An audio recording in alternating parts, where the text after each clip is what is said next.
Console Crusade podcast. I'm your host, Chris Gillyforer, here this week, not with Nick or EJ, who frankly would rather eat glass than talk about Final Fantasy this week. Instead, for a very special deep dive on Final Fantasy VII Rebirth, I am joined by my old friend, William DeBiccari. Will, how the hell are you? Hey, Chris, I'm doing great. How about yourself? I am fantastic and will happily elaborate as to why once I've introduced our second guest, a new friend, somebody I met up in Alaska this summer, shared a couple of beers with, talked about Final Fantasy for a couple hours, and just went, this is a dude that I need to be better friends with and get on this podcast. That is Andy Bickerton. Andy, welcome. Hello. Thanks for having me, Chris. I'm super excited to talk about Final Fantasy with other people and not my wife, who doesn't want to hear about it anymore. Yeah, I get that. I think we all get that. It's like, I could, but then I would just have to sort of info lore dump you for a couple of hours, and then we could like actually have a conversation, and you're just going to be sitting there sipping something and wondering how you got into this situation. Yeah, I'm super stoked to have you on, man, and it's been great to have you poking around the Discord. You dropped your top 100 in the tier list channel, and that's been really fun. I told Nick and EJ looking at that list that it's just like a perfect amalgamation of a lot of our gaming tastes, and Will, I think it speaks to your tastes as well. We've got like Metal Gear Solid in there, Xenogears, a lot of Final Fantasy, Witcher, Bloodborne. It's just like greatest hits of Console Crusade, basically. But I digress. I am home again, finally, back from Anchorage. Had a very good summer in terms of like Alaska stuff, and in terms of job stuff, an extremely mixed bag, which I won't articulate on this podcast because I did leave on good terms and would like to preserve them. But off the air, boy howdy, I will regale you sometime, Will. Sounds like some really good tea that I'm waiting to sip slowly with you. Oh, it's piping hot. We'll get on the phone this week, dude. It's like living in an episode of Mad Men for 6 weeks. I Yikes. swear to God. And not the fun part, like all the parts where you go, ooh, we don't do that anymore. Anyway. Yeah. Guys, we're here for one reason. We love Final Fantasy. We devoured Rebirth when it came out in varying degrees of speed. I sort of went full hyperfixation and just gobbled this thing up as fast as I possibly could. Andy, I think you had a really similar experience. You covered this game for NPR, which is super cool. I read your review, super good review. Looked at that video content you created. Will, you were relatively quick about it. I think you needed a couple of breathers in there, which is, perfectly valid. That is a lot of game. Yeah. But we were all left thinking about this for quite some time afterwards. And in the conversations that we've had with each other, relatively limited so far, y'all have got some fascinating takes. I think the discourse around this game is kind of settled into people who think it's amazing and people who think it's extraordinarily overrated, with like absolutely no middle ground between them. And I think that we all kind of sit somewhere in the more interesting center. So I guess just like top level thoughts. Well, I want to kick it over to you. You said that you felt hungover after this game in a way you hadn't in a video game in quite some time. So it just top level on Rebirth. And folks, we're going full spoilers. If you've not beaten this game yet, don't listen to this podcast. Once you have played to your fill and finished it, come on in. The water's warm. Yeah, take it away, Will. Give me your top level on this game. What's sticking with you? Well, first and foremost, thanks for having me on. I really appreciate it. Yeah, the moment I kind of finished this game, and Chris, you kind of alluded to it in the introduction, where this game is kind of all that's on your mind when you're playing it. At least it was for me. I can't speak for everybody else, but top level thoughts are that you just said it. I was hung over after playing this game, and I don't think I've had that feeling in a video game since I can remember. Even my, best franchise of all time, my most favorite franchise of all time, Metal Gear Solid, there's different things in there. Obviously, there's different things as far as storyline that are chaotic and crazy and just don't really make sense. I digress. But with Final Fantasy VII Rebirth, I cannot describe the feeling other than I just felt hung over after playing it. And I don't mean the like you don't want to do anything the next day kind of hungover. I mean, like you just have this almost like emptiness that isn't being fulfilled. And that's what I had with this game. Now, of course, I played the original back in the day as a kid. I'm guessing we probably all did. And in a lot of ways, sure, it feels like you're going back to your childhood and playing. On the other hand, it gives you such agency while having an overwhelming amount of things to do, which is kind of interesting because I'm not one of those people who really like enjoys getting lost in an open world. I know its place. I enjoy the things in it, and I'm able to have my own experience with that per se. But with 7 Rebirth, they just did it in a very different way. And I don't know how to explain it other than they threw everything they possibly could at you, but all of it was done very, very well to a degree where the player didn't feel like they were missing out if they chose to not engage in said side quest or play any card games, whatever the case may be, right? Like, I mean, there's so many different things that you can do with this game, and it doesn't feel like you're missing out. And that's why I felt so connected, but then also like an emptiness and a longing after this game was gone. I've been actively searching over the summer for something to fill that void. And sure, there are things here and there, but like, man, I spent the entire morning running errands, doing groceries, whatever the case may be. And I just had the Final Fantasy VII Rebirth soundtrack on, blasting it, and hairs were standing up on my arm. So like, that's the kind of hangover that I'm talking about with this game. Is it a perfect game? No. And I'm going to be very, very fair in saying that, at least in my opinion. Do I think that it hits on a lot of nostalgic elements? Of course it does.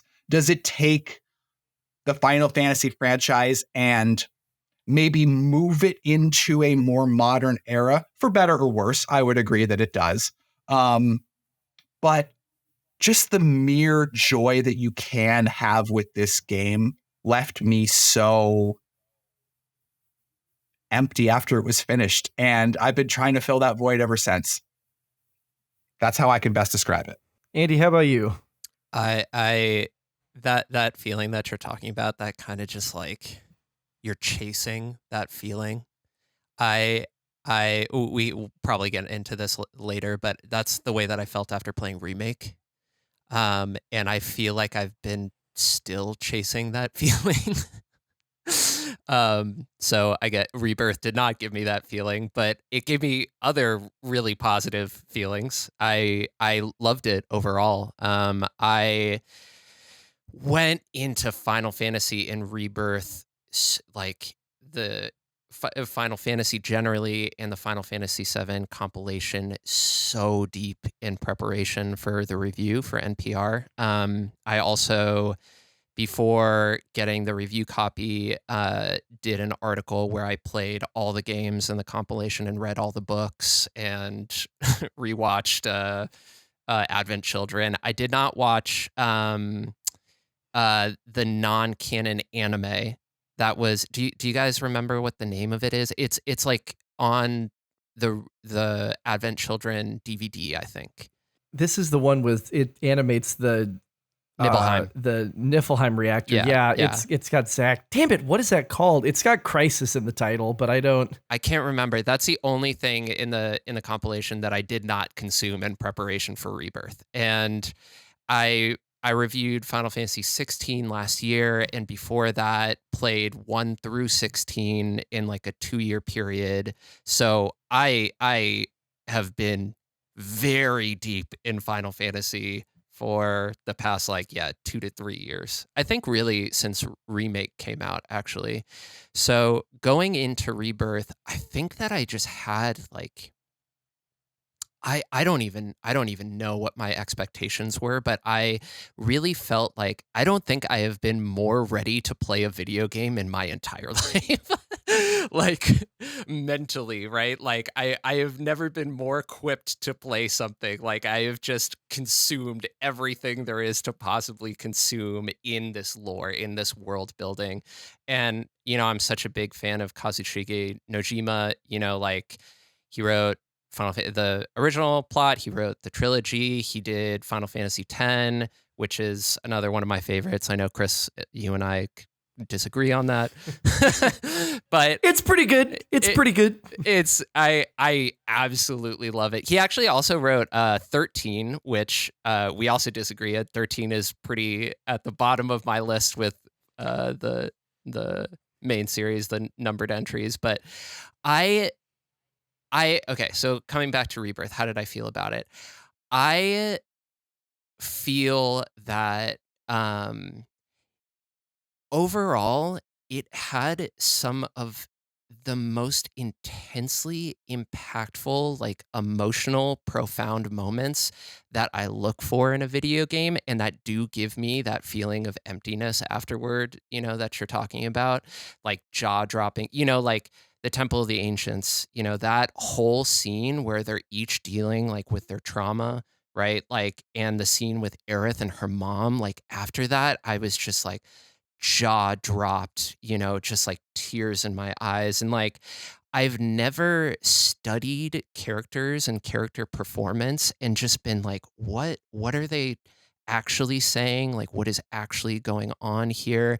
I've never been so delighted by small little things like, how Yuffie is introduced, right? She's introduced where Priscilla was in the original game with like the dolphin and under Junon. Like all of these moments of just like this jaw-dropping, like emotional, with all of these really amazing moments of delight. But I think ultimately it just felt overshadowed by all of the parts of the game that felt just so how do I say this in like a nice way? Because it's not that I don't like the open world at all, but it just felt like and I wrote this in my review, like I played this when I played Assassin's Creed 2, right? Like I played like however many years ago, over a decade ago. And I'm like, why is Final Fantasy a series that is known for innovation and novelty and constantly pushing forward? Like why am I doing this Ubisoft checklist? And why am I doing like checking on towers?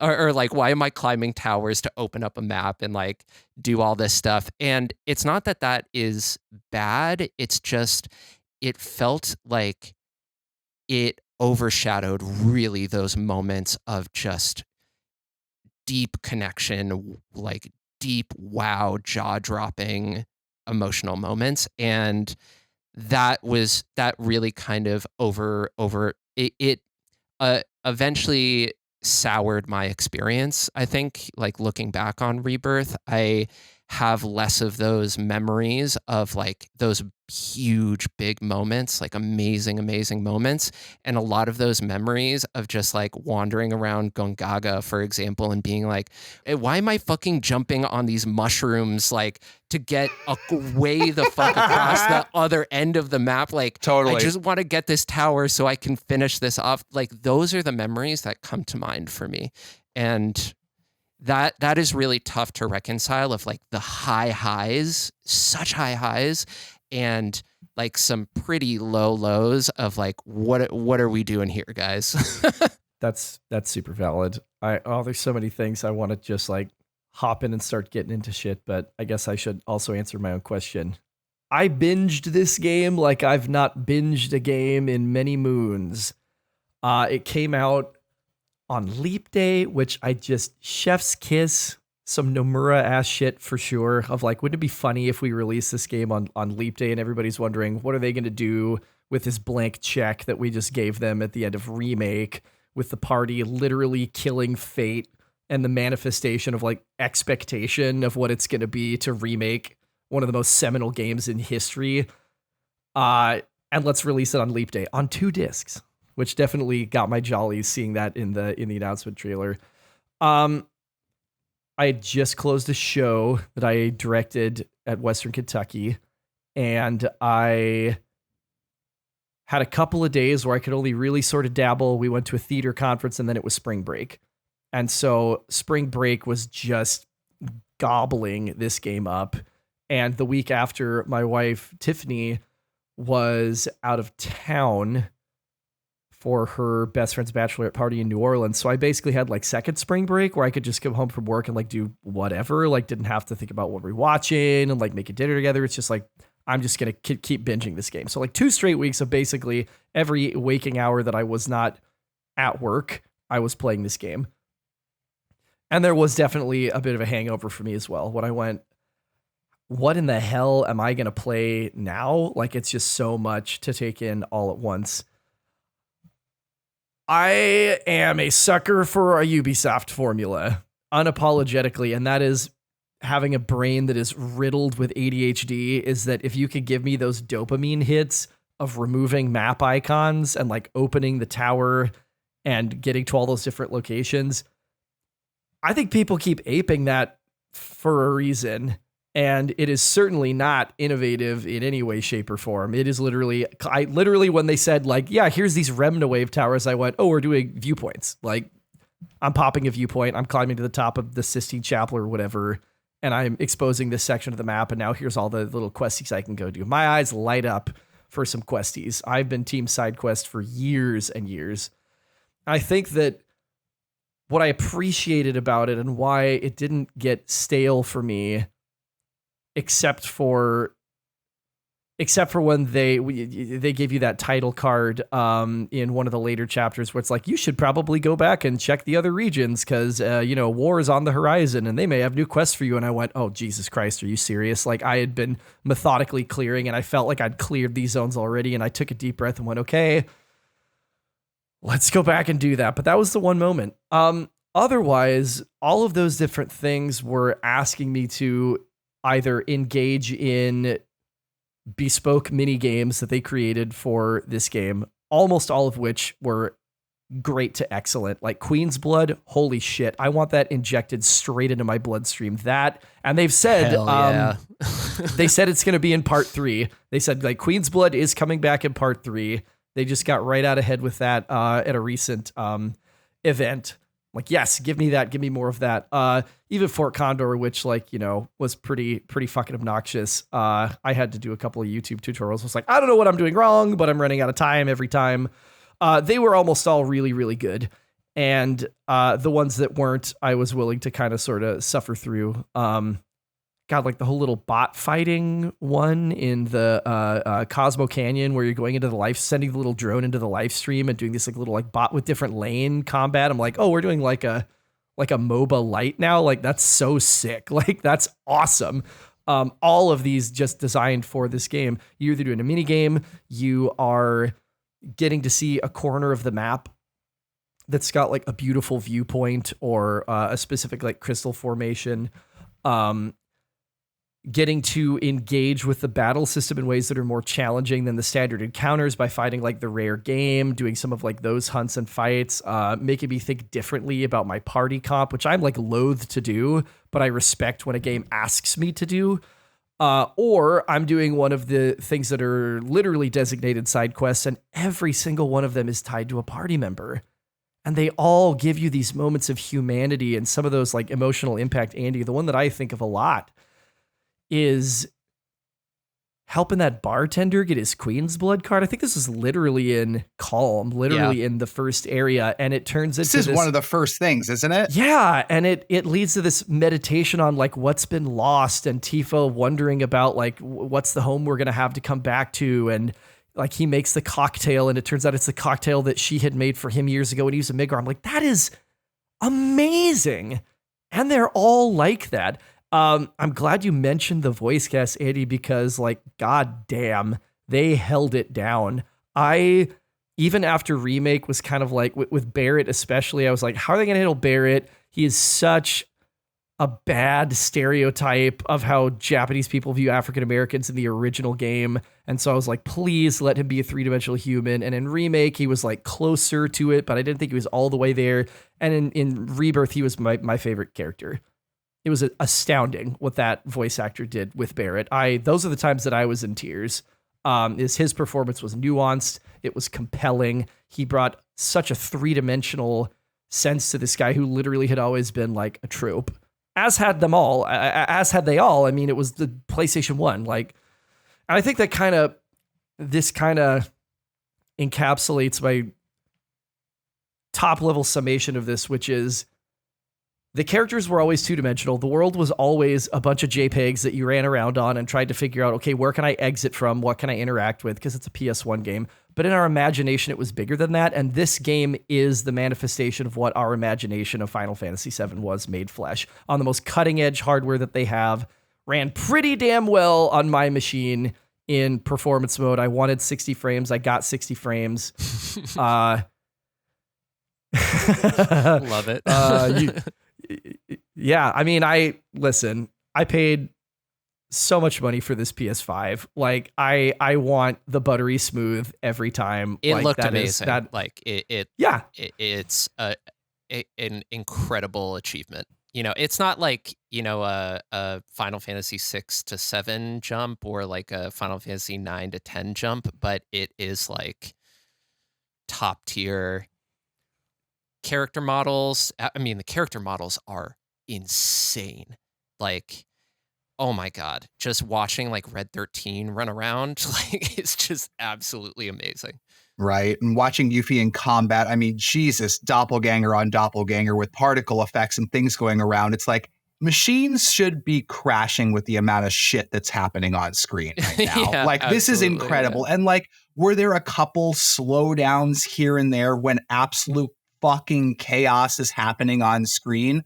Sure. Did they take away from the experience? Hell no, they didn't. Not even in the slightest capacity.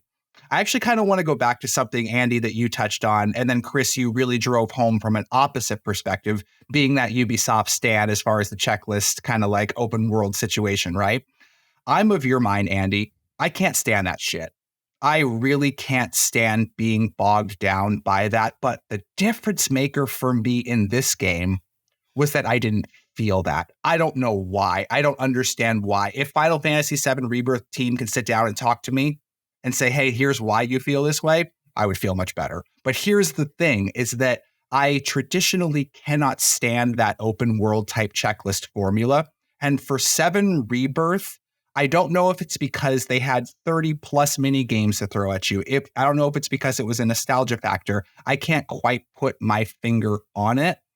But the difference was that I didn't mind doing these checklist type things this time around. I don't know what it was, but it was a difference maker for me that probably added to the feeling of having that hangover. So I wanted to go back and address that because, just to be clear, like, I'm like you, Andy, like, I do not find enjoyment in that checklist type strategy. Yeah.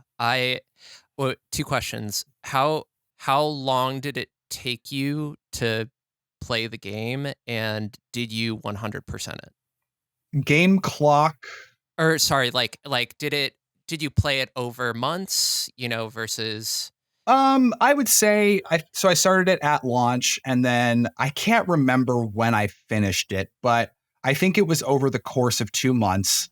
And I think my game clock had me at about 125 hours, and the PlayStation clock had me at about 145, which for some reason they're off, but pausing, whatever, I get it.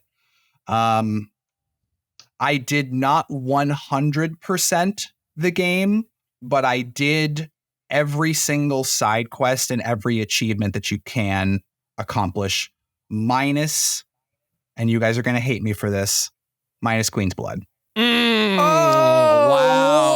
Wow. It wasn't the thing that turned me on. I think Queen's Blood is like a whole nother conversation, because I would love to talk about Triple Triad.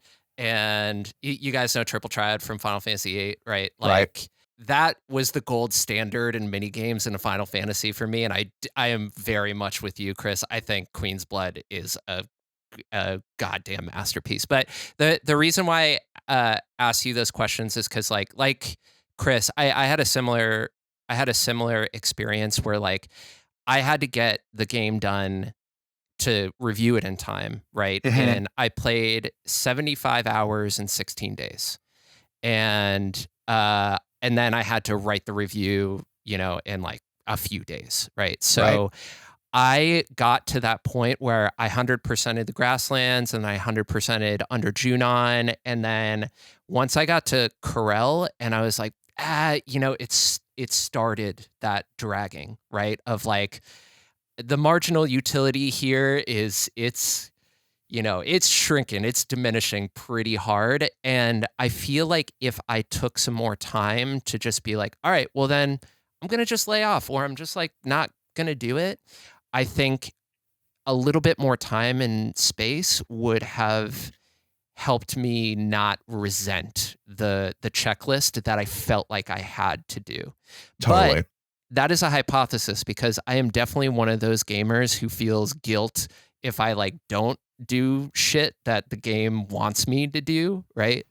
So so I think maybe I would be less resentful of it, but I still think that when you have a game experience where like it has such a range of high highs and then what the fuck are we doing here, guys, sort of moments, like it just can really dilute those high highs. And that really got me with the checklist stuff. After Gongaga, because Gongaga was really tough, and then Cosmo Canyon also, the chocobo flying stuff, I was kind of just like, this is nice and everything, but it just feels like it's trying to cram in too much with not a lot of impact and value. Absolutely. And honestly, I share your sentiment wholeheartedly, because I think having, and it's funny to say have time, like as far as be able to complete a game, right? Having something like a deadline to then have to get done because it's required of you, I totally hear you. And I think that I would probably share the exact same sentiment as you, because there were those moments in the game where, like the chocobo flying in Cosmo Canyon, where it's like, cool, I've got one of these done. Oh, there's a couple more. And the second one is instrumentally harder than the first one. I don't have time for this. I don't feel engaged to overcome this challenge just because the developers put it in the 11th and a half hour. And so I completely hear you on that. And I think for me, as far as my mindset with the game, every moment that I had to play the game over the course of those 2 months, that's what I was doing. And so I think having the difference of the want to go back of like, oh yeah, there's that tower that I need to go take care of. Okay, well, I know I'll get to it when I get home tonight or after when I'm done eating dinner, and I'll have a set amount of time to play, and then I will rinse and repeat it the next day. I think that's a different mentality than, like you mentioned, Andy, where it's like, okay, I have a chunk of time. It's not big, but I need to literally see and experience this thing in its entirety as much as I can, because I need to report on it. And so I think there's definitely, I hear you. Like, I absolutely agree with your sentiment wholeheartedly.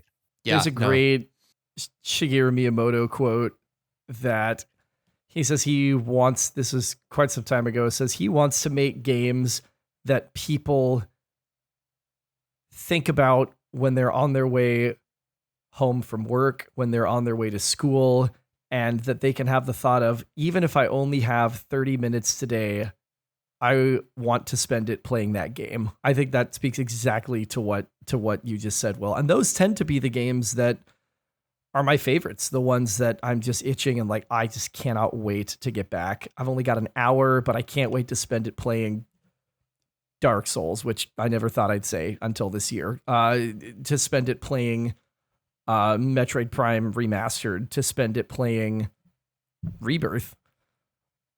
I want to make sure, as Will, I know that you will be sliding out of here in about a half hour, and then me and Andy will keep yapping.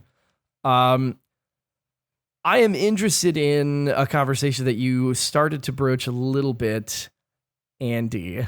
And I know that we all played all of these games. You said something when we were at the peanut farm that you thought that of the 3 contemporary modern hardware Final Fantasies, Remake, 16, and Rebirth, you enjoyed Rebirth the least, but you thought that it was nonetheless probably the best game of the 3 of them.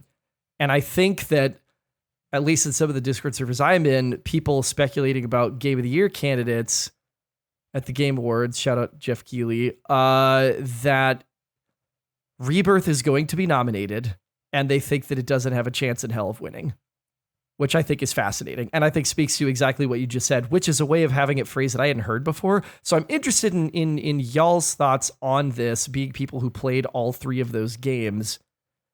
Where does that fall out for you? And what are the things that each of them does that could speak to what a Final Fantasy game is going to continue to look like in the modern era, now that we've fully divested from turn-based gameplay, and what you want it to look like, and anything in these games that you went, geez, I hope it's not going to continue to be that?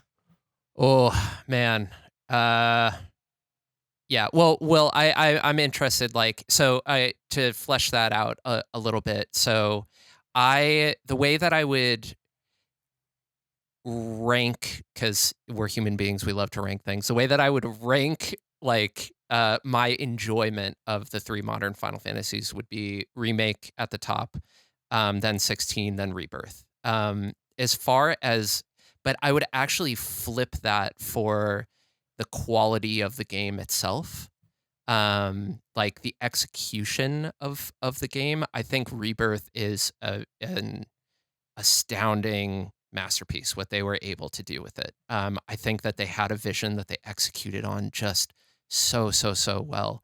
But one of the big things that I was talking to Chris about is, for me, when I think about how much did I enjoy a game, that ranked 100, that top 100 video games of my own personal list that I sent you guys, I had this existential crisis of how do you even do, how do you do this, right? And I think this is a rite of passage for self-proclaimed true gamers who are trying to, do their own top 100 lists. And for me, I always think about the difference between the concept of type 1 and type 2 fun.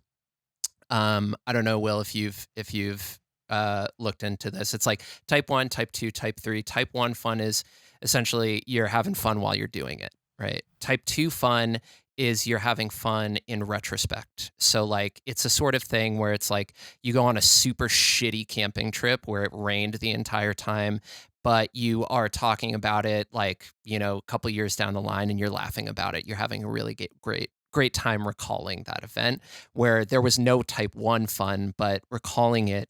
So that's where nostalgia fits in, right? Type 3 fun is it wasn't fun at all. So for me, type 2 fun actually really factors into how I look at my overall enjoyment of games. That's why I put The Last Guardian in my top 50, right? Where it's there was something about that game that hit me really hard that I think about and I have an emotional connection with. And that's how I think about these 3 games, right? Remake, 16, and Rebirth. Rebirth had the lowest amount of type 2 fun. I look back at it, and like I mentioned earlier, it's I think about being which of these fucking mushrooms do I have to jump on to get this goddamn last tower, instead of the Temple of the Ancients scene, right? Or the Barrett and Dine scene, or the scene in Gongaga where Cloud almost kills Tifa, right? And she falls in to the life stream and the weapon is carrying her around and she's seeing all those old memories that are so amazing. Whereas with Remake, I think about that and I just am that was 45 hours of pure pleasure, right? Just nostalgia overload, amazing experience. So that's just context for me and how I am ranking these games. It's not getting into the question of like, what do I want to see in like a modern Final Fantasy, which I think is a really great question, Chris, but that's just some context on how I got there. Yeah, the explanation of type 1, type 2, and type 3 fun makes sense. And so I think if I were to rank Rebirth, Remake, and 16, gosh, that's difficult. I think Rebirth slightly beats Remake, and 16 is slightly below Remake, if that makes sense. I think 16 is an entirely different game. If I can throw that to the wall to stick it, I think 16 takes the concept of Final Fantasy and says, for better or worse, and says, that's cute. How do we get this to millions and millions of people who are going to be able to maybe experience a Final Fantasy for the first time that's extremely palatable and is very straightforward and feels like you're playing a Game of Thrones Final Fantasy game? How can we modernize this as much as possible? How can we reach the widest audience?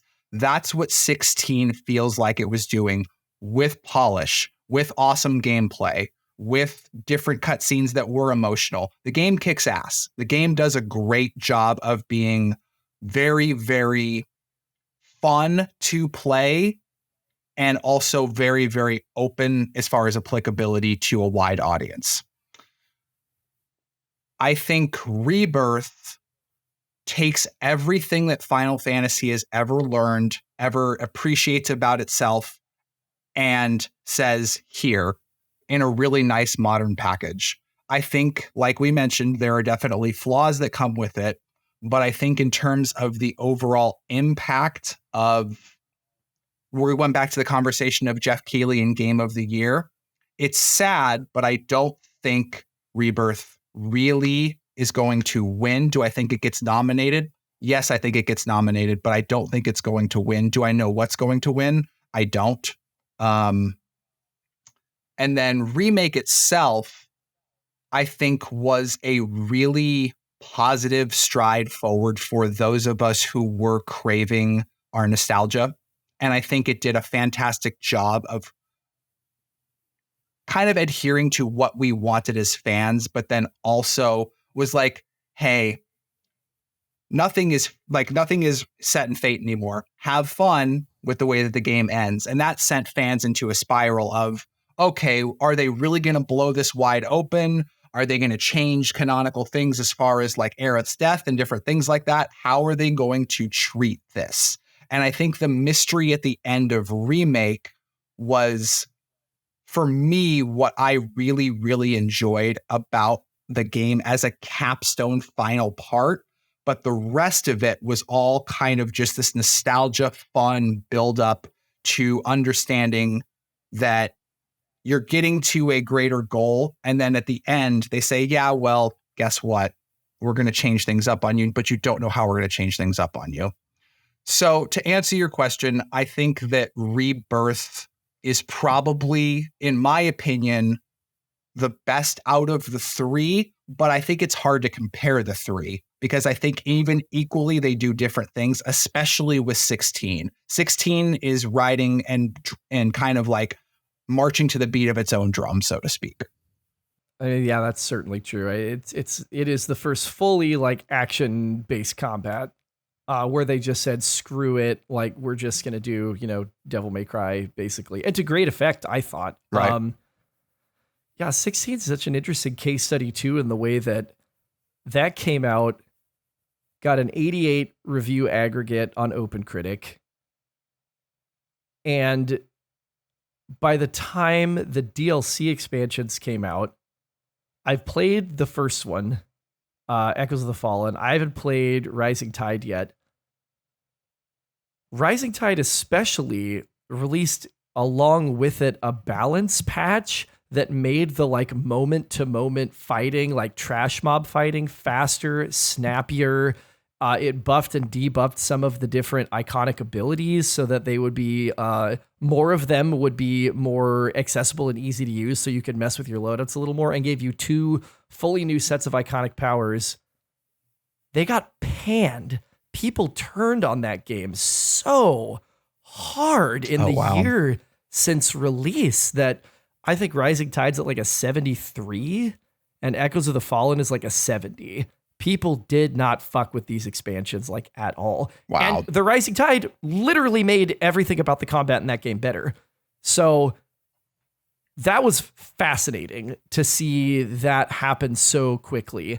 And I know there's not going to be any DLC for Rebirth, which I'm glad of that. Let's just like let that be. Same. Unless you're going to give me like a Dirge of Cerberus chapter. Oh God, no! Fuck with that. I can't fuck with Dirge after playing that last year, dude.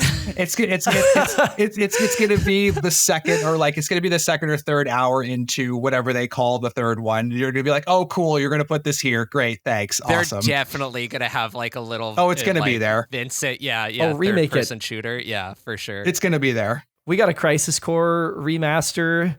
Give me a Dirge of Cerberus, like just like a full-on remake, and make it like a Gears of War style cover shooter. Oh my God. I'm so fucking here for it. Like I own that game.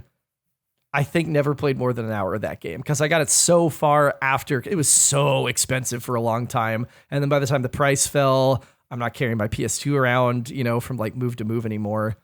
And now at this point, I'm like, oh, that's just gonna be way too rough to go back to in the modern age and suffer through. Oh, it's rough. I played it again. I played it for the first time all the way through last year and for the compilation. And it is like, you can see the flat. I mean, like this may be a controversial statement, but I think Square puts a lot of effort into most of the things that they do. And you see flashes of brilliance in most of the things that they do, even when kind of it's just like a unstable foundation. Like Dirge of Cerberus, I just don't think was ever going to be like a really good game because Square, like, and this kind of this conversation is making me think of like, okay, I think that Square is, and a lot of people I've seen talk about this, is just like generally having an identity crisis. Like Japanese RPGs are just generally having like, what are we doing now in modern gaming? And like they throw out all of these random ideas. Like sometimes they stick, some ideas kind of stick. In Dirge of Cerberus's case, like many of the ideas did not stick.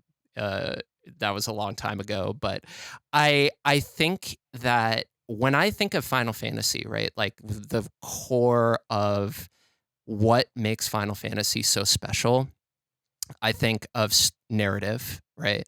Like there's something about the way that they tell stories that is unique and continues to add value, right? Like all of the numbered entries and then the Final Fantasy XIV expansions have so many moments of brilliance in their storytelling. Like it's just, it's, you can rely on those moments of just emotional, deep impact. Like the end of Final Fantasy 15, for example, it's like whatever you say about that game, like those bros sitting around that campfire, like, and having that moment before they all, spoilers, go to their death, like that shit is very, very, very good. And Final Fantasy always hits with those moments. So narrative is a big one. Music is a big one, right? Music is the big one. I feel like where it's like Masayoshi Soken is amazing, right? Like Final Fantasy 14 soundtrack and 16 are amazing. And then Rebirth was great. I mean, you're remixing all the fucking hits, right? Like if you're remixing Nobuo Uematsu's work, like you're going to be having hit. It's a 10 out of 10. Yeah. It's a 10 out of 10, right?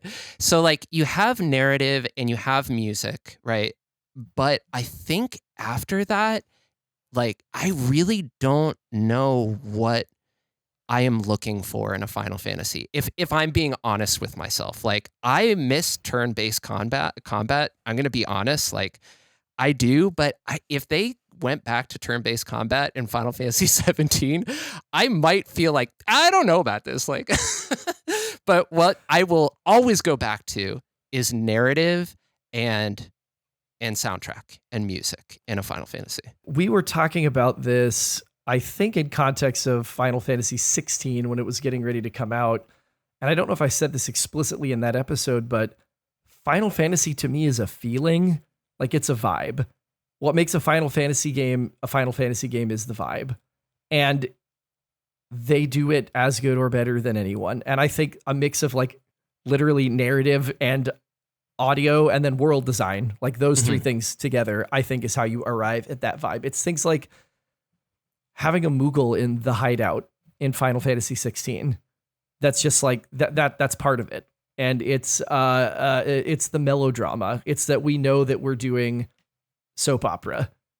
And in 7, I mean, in Remake and in Rebirth, they do that genre excellently. If you go into that looking for like The Last of Us Western realism, you're going to be disappointed, but you're also wearing the wrong fucking hat. That has never been what Final Fantasy is about. You bought the wrong ticket, bro. You bought the wrong ticket. You're in the wrong movie. You have the wrong novel in your hands. That is not, and they do the melodrama in Rebirth excellently well. I love that you introduced this line of thinking, Andy, and I think that this comes right back around to what you were talking about, Ubisoft doing Assassin's Creed 2 like 20 years, or sorry, Square doing Assassin's Creed 2 world design 20 years after Assassin's Creed 2. Square and Nintendo, I don't want to say like every Japanese developer, because Capcom is like absolutely firing on all fucking cylinders in the last 5 to 10 years in a way that like could not have picked that out of a fucking hat a decade ago, that they were going to have this massive resurgence. Square and Nintendo, as the two of the three, other than Capcom, like flagship Japanese developers, are so bafflingly behind the curve on so many things that became industry standards decades ago that I literally don't understand how that has happened. Like, Square was on the cutting edge of what it meant to create a JRPG until literally like 20 years ago with Final Fantasy X. I would argue a little bit further than that into Final Fantasy XII, which I know you've got low on your list, but I think has the most inventive take on turn-based that wasn't just going full action that they have done since then. But now they're not. They are doing things and chasing things and looking at stuff in a way that, I don't get it. So like the open world thing, this could have been an opportunity given how incredibly beloved this IP is and how hype this game was and how many people were looking to this as like a lock for like a Game of the Year candidate, something that was going to be, you're going to buy this game's going to be really fucking good. They could have created an open world design that was something that took a big swing, and whether or not it succeeded, said, this is our take on open world at Square Enix. And instead they look 20 years in the past to what has historically worked. And now people are really fucking tired of the Ubisoft formula, even though it works. Nintendo does the same shit. Their online infrastructure is horrible. The fact that they're still using friend codes, Jesus Christ, are you kidding me? Their insistence on, I don't know the last time a first-party Nintendo game has let you remap your controls. I don't think they've ever done that, including and up to their like most recent, like Paper Mario, the Thousand Year Door remake, can't remap your controls. Astonishing. Don't get it. Literally don't get it at all. And turning out games that are good enough in large part, other than the stuff is going to be amazing, like a Mario, like a Zelda, like a Metroid, which, less titles, but all of them really, really well reviewed. They're not innovating anymore because they don't have to. And it's really, really frustrating for similar reasons to Square just, again, not knowing who they are anymore. And to that, wrapping back around to sort of the original prompt here, as much as I enjoyed the action combat in 16, it's not anything new by any stretch of the imagination. They did it pretty well.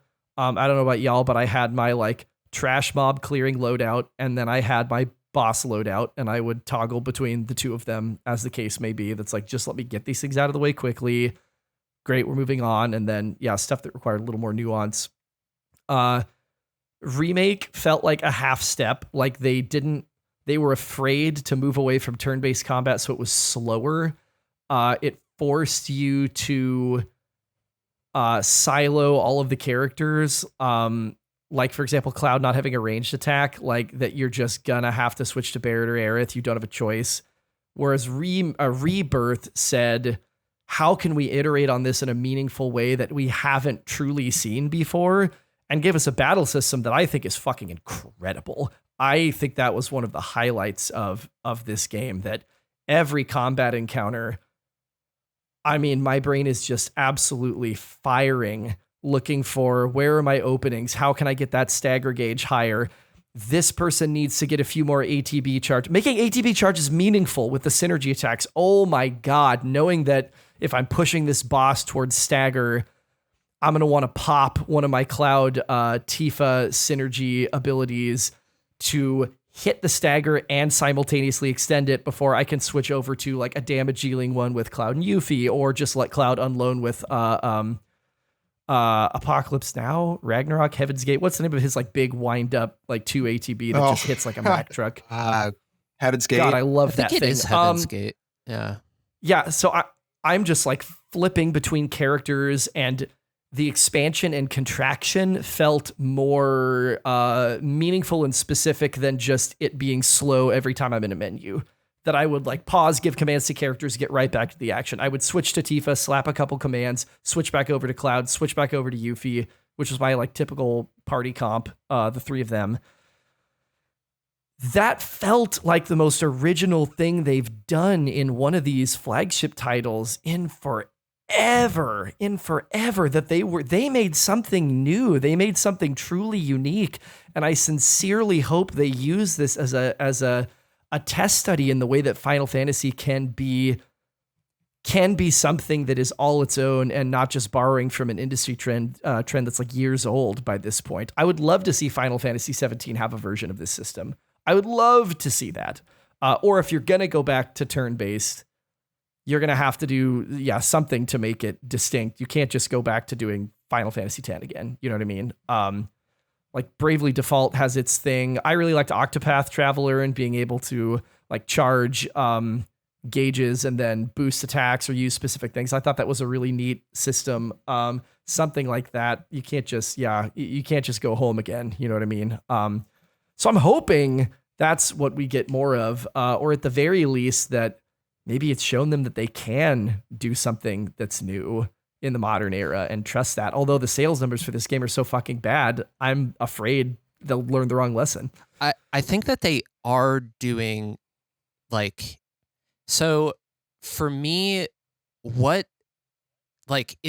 not pushing the limits of, graphical fidelity, right? Like they did with 7 and 10, right? Like Final Fantasy used to be on the cutting edge of storytelling in video games as a medium, right? It is no longer. Like you have Last of Us, right? You have God of War Ragnarok. You have all sorts of contenders that are telling, like, I mean, the Mass Effect trilogy, like you have all of these contenders who are telling amazing, amazing stories in a way that I mean, I'm very biased. Like Final Fantasy and Square really kind of held a top position, especially like in the 90s, right? And early PS2 era with Final Fantasy X and everything like that. And then it became more saturated. Final Fantasy's trying to figure out how do they maintain that edge? How do they maintain that novelty and innovation? Like Final Fantasy was always about, there's like the ethos, the mythology of Sakaguchi, right? Of like Final Fantasy going into the games being like, this is the last game that we're ever going to make, right? So let's throw out everything and start new and like come up with something that is like totally fresh, right? Sakaguchi was totally against sequels always, right? He always wanted to start fresh, new idea. We're going into this like this is the last game that we're ever going to make.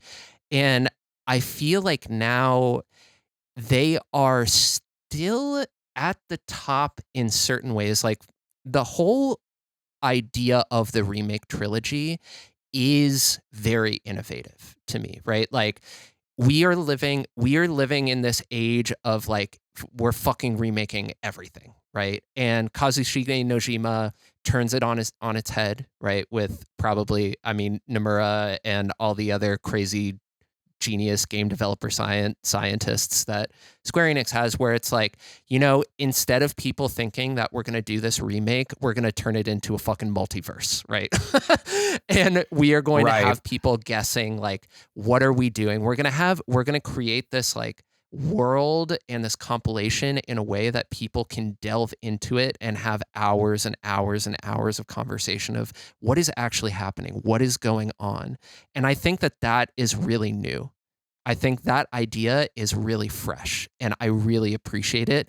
I question how well they are executing on it. Like, for example, at the end with Aerith's death, I think they pulled their punches a little bit too much, where it didn't really have the emotional impact that they sacrificed for everybody scratching their head being like, what actually happened? I'm going to go onto internet forums and talk about it. Yeah, right, sort of thing. The spectacle was confusing, right? Like, I understand that they were trying to be creative with the spectacle, but what the audience saw in that moment, I think I even texted you, Chris, immediately, and I was like, well, that was convoluted. Like how are we supposed to understand? Because as you said, like the narrative, the story, the characters, like that's what Square has, right? Like that's their bread and butter. And so to present a scene that we all know is coming and to be confused and have to search out what the answers are, I'm of two minds about it. Whereas pre-internet in the 90s, that would have been like, whoa, oh my gosh, how do we interpret this? And then you'd have, you know, water cooler conversations, as they used to call it. Now there's an open forum to be able to discuss, and then everybody has their own kind of opinion on how it went. And is that what Square wanted? Like, was that their artistic intention? I believe so. Yes, I'm right there with you. Yeah, Nomura, I can't remember when he said this, but Nomura specifically was like, we make these decisions in storytelling to encourage people to talk about it, right? We leave them openly ambiguous.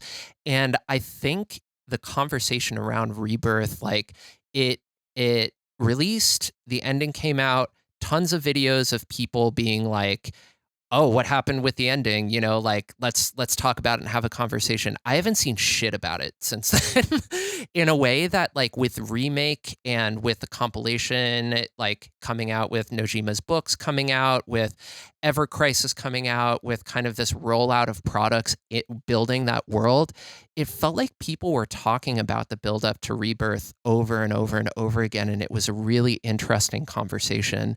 And at the end of Rebirth, it just feels like it feels so ambiguous that I just like don't really have a desire to, like, I don't think that they really hit the nail on the head in the way that they were intending to,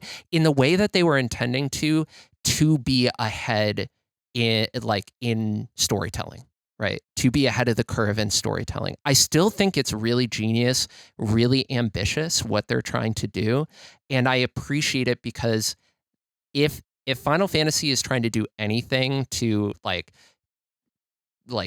trailblaze and keep its innovative spirit, they are doing this. They're like, we are going to turn the whole remake culture on its head.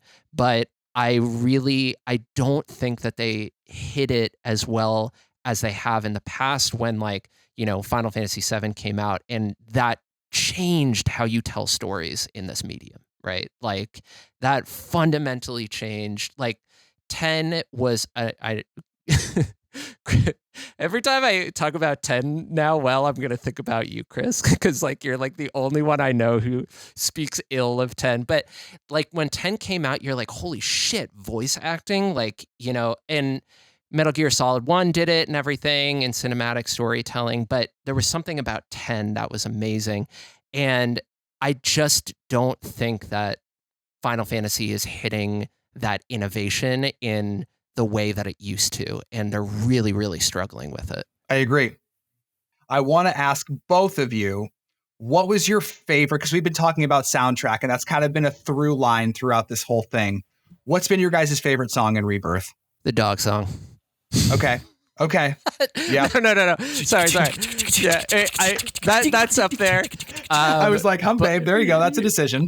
I do love that song. I actually really love that song. But I think that their rendition of On Our Way is just the most beautiful thing. And they did it in Remake 2, but there's just something about the rendition of it that is like the most Final Fantasy fucking feeling of just like pure bliss. Like you just feel at home, you feel safe, you feel good, you feel like just, you feel amazing. I just think every time that track plays, it changes me in such a positive way. So that's my top. It's a great answer. Chris, what about you? The Queen's Blood theme is hot fire. Woo! That smooth jazz. Like, oh, give me that. So that is great. I also played a lot of Queen's Blood. There is a song in Advent Children called The Promised Land that is an 8-part a cappella chorus. And they use it in the live stream fonts in Cosmo Canyon. And it's always been, it has been a favorite of mine to the point that I literally found someone had arranged the sheet music online. I paid for it. I printed it. I brought it to my high school choir director and said, can we sing this in chamber choir? Hell yeah. It did not happen, but I tried. It is absolutely gorgeous. And when I approached that font for the first time and you see the 3, quote unquote regular Avalanche folks from Yuffie's DLC and this whole section about remembering Biggs and Wedge and Jesse, Jesus Christ, Jesse. And that track plays, I broke. And I just can't believe they managed to slide that in at such an impactful moment. It is a beautiful, beautiful, beautiful song. Mm. Will, I sense you have an answer. Nice choices. No, I appreciate the diversity in the two, and I'm going to take it and run to left field with this one. It is so specific. It's the Cactar Crush song that plays when you fight with Yuffie and you fight with Aerith. And I know it's so specific, but it is the most metal, hardcore, double bass, insane rock song I have heard. And when it comes out of left field and you're playing it like I probably spent 30 minutes of idle time just putting my controller down, turning my television and my sound system up as high as I can go. And I'm like, this shit slaps. And it comes completely out of left field. So that's my vote, is the Cactar Crush theme song. I feel like we should have a conversation about just Final Fantasy music generally at some point, because that conversation is like, as a musician, I don't think that there's any like source of inspiration that has impacted me more than Final Fantasy soundtracks. Like, yeah, I like Final Fantasy VI, like the soundtrack in Final Fantasy VI, like I can't fucking listen to a lot of that without crying. Yeah. It's just like something about it is so, I don't know. Yeah. Let's maybe save that for another time, but yes. Great question. Thank you for bringing that up at the end, Will. Absolutely. What a great stinger. What a great stinger. You're a pro's pro. I know that from the Lost Days, shall we say. Like a certain program. Yes. Anyway, let's get you counted out. All right. All right. Well, thank you. Thank you, both of you. I appreciate it. Thank you for the time. Seriously. This was a lot of fun. We're going to have you on again. We'll get you in on another episode, maybe on a game diary. Those tend to be like the best ones. Like we'll do book clubs where we're all going to play through something, and I'll have to see if there's something that you're like, oh, I would play the shit out of that at release, and we'll get you to talk about it. And Andy, you too, of course. When Delta Snake Eater comes out, we'll definitely talk about Delta Snake Eater. Dude, that's the one. Wow. That's the one. I would totally be down on that. I might have to. Okay. Count us out, Chris. Or count me out. Nice meeting you, Will. Peace, man. Take care. Where were we? Where were we indeed? One thing I think that was coming up when y'all were talking about the ending, it's so impossible for me to be objective about stuff that's like intentionally ambiguous, intentionally strange, intentionally unclear, because I'm so David Lynch pilled that I love it. It did not have the emotional impact that a less ambiguous version of that event would have, but that makes me think a couple of things. It reminds me, number one, that this is a middle installment. I was just thinking about that today, actually. Like, do I need to cut it a little slack because of that? Well, and we won't know. And there is going to be a reappraisal of this game in 3 years when whatever the third part is called comes out to correspond with the 30th anniversary of the original game's release. We all know it's happening. You don't have to be coy, square. Yeah. You just do it. We all want it. There's going to be a reappraisal of this game one way or the other, where people are either going to look back on it and go, wow, that really did everything it needed to. I think this game needs to be held in higher esteem. Or people are going to go, wow, they really did not do everything they needed to based on where I now know the conclusion of this story is going.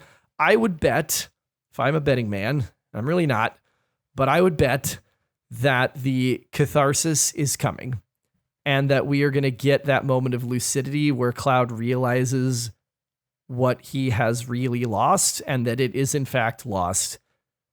I think that moment is coming. It didn't make it any less, not letdown's the wrong word, but they denied us that, and that is true, regardless of the fact that I can speculate that maybe it's going to come later. But this overall being a middle installment, yeah, they are so tough to evaluate in a vacuum. Everybody thinks of, of course this isn't a video game, but everybody always thinks of like The Empire Strikes Back as like the perfect middle installment, that it builds on what it was given. It takes it in a new direction. It tells its own self-contained story, and it also leaves a ball in the air to come down in the third part and be resolved. They definitely left a few balls in the air. Cloud is still tripping balls on Sephiroth juice and has possession of both the black and white materia, which very much not the way that we ended that particular part of the story. The white materia, of course, is lost to the Temple of the Ancients, and the black materia was given over to Sephiroth in the events that we saw, and that didn't happen. So what does that mean? We don't know. We're going to have to wait, and we're going to have to find out. I will say in the critical, as far as like middle installment goes, for the blank check that they wrote themselves at the end of Remake, I don't think that that tree has not borne fruit yet, if that makes any sense. That we got a deepening of this world. We broadened these characters and their relationships. Like, they have relationships. It's not just, oh, that cranky merc that we travel with. Their bonds deepened. We saw it happen in real time. We saw the camaraderie emerge, the catchphrases, the quips, I'll do it for $2,000. All that stuff was so earned in a way it never was before. And yes, we have the introduction that Reunion is not what we thought it was. It's, a multiversal incursion, basically. Yay. That he's gonna squish all of the timelines and potentially like eradicate all of them. And that in each timeline, Meteor is coming, and in many timelines, Meteor is successful in destroying the planet. And in every timeline, Aerith dies, and in every timeline, Zack faces a last stand, right? Like, yeah, and as to in the timelines in which Meteor is averted, Aerith has to die. So there are canonical events, right? They are definitely putting forward that they're, and like we talked about, Nomura has said that like everything will lead up to Advent Children in the Final Fantasy VII world building. So like all of this crazy shit that they are exploring right now, like for example, the whole like Wutai war with Shinra is a very new direction, right? Like in the original game, you go to Wutai, Yuffie has her whole character development arc with her daddy issues and, like climbing the pagoda and fighting Leviathan and kind of reconciling like her anger with her dad and her anger with like Wutai not taking action. And in this one, it's totally different, right? Like you don't go to Wutai.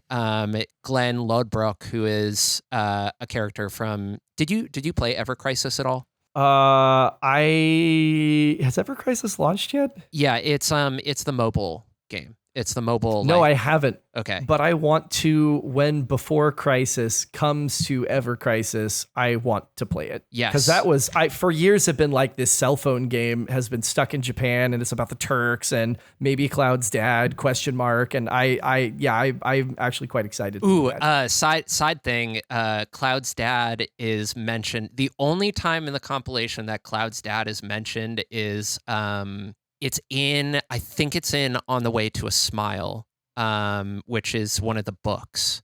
It's either in On the Way to, I'm pretty sure it's in On the Way to a Smile, but they just mention him for the briefest, tiniest little bit. But God, where was I going right before that? The changes, the manufactured conflict with Wutai. Oh yeah, so with Wutai, right? Glenn Lodbrok. So he is his story basically is that he was a Shinra soldier who was sent to Wutai, and you don't really have to play Ever Crisis. I would recommend just going onto YouTube and like watching the videos because it requires so much like gacha grinding to get to the actual story.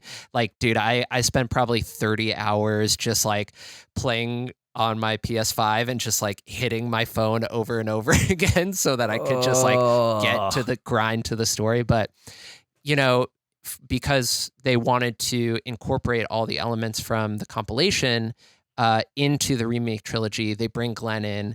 Turns out, so Glenn he works for Shinra and then turns against Shinra essentially, and joins Wutai and is kind of the figurehead of the SRC, the Shinra Resistance, right? It's Shinra Resistance, company. I can't remember, Core or something like that. Turns out, he's a Sephiroth clone, right? And that Sephiroth is trying to start, this civil war for reasons unknown at the current time between Shinra and Wutai. Yeah, what is his end game? Because it seemed at the end of Remake, he wanted a way to defy fate. Which I guess comes to bear in Rebirth too, that he is aware of the existence of multiple realities and timelines. And so he knows, at least in the like quote unquote prime Final Fantasy VII timeline, he fails and why. So it could be that he's instigating events, but is the goal still, like if we're still going to Advent Children, is the goal still that he wants to become one with the planet and sail it through the cosmos and go like fuck shit up like Genova did as like the Calamity from the Skies? Yeah. Yeah. Is that still the goal then? And why does he think that reunion as a unification of all of the timelines will achieve that goal? Is his goal different? Like, yeah, we don't know. Middle installment. Like, there's so much we don't know. And like Aerith having awareness of the multiverse as well until she doesn't. And then that memory is restored. And those two clearly having an awareness that the other one is moving through different multiversal timelines, trying to affect things.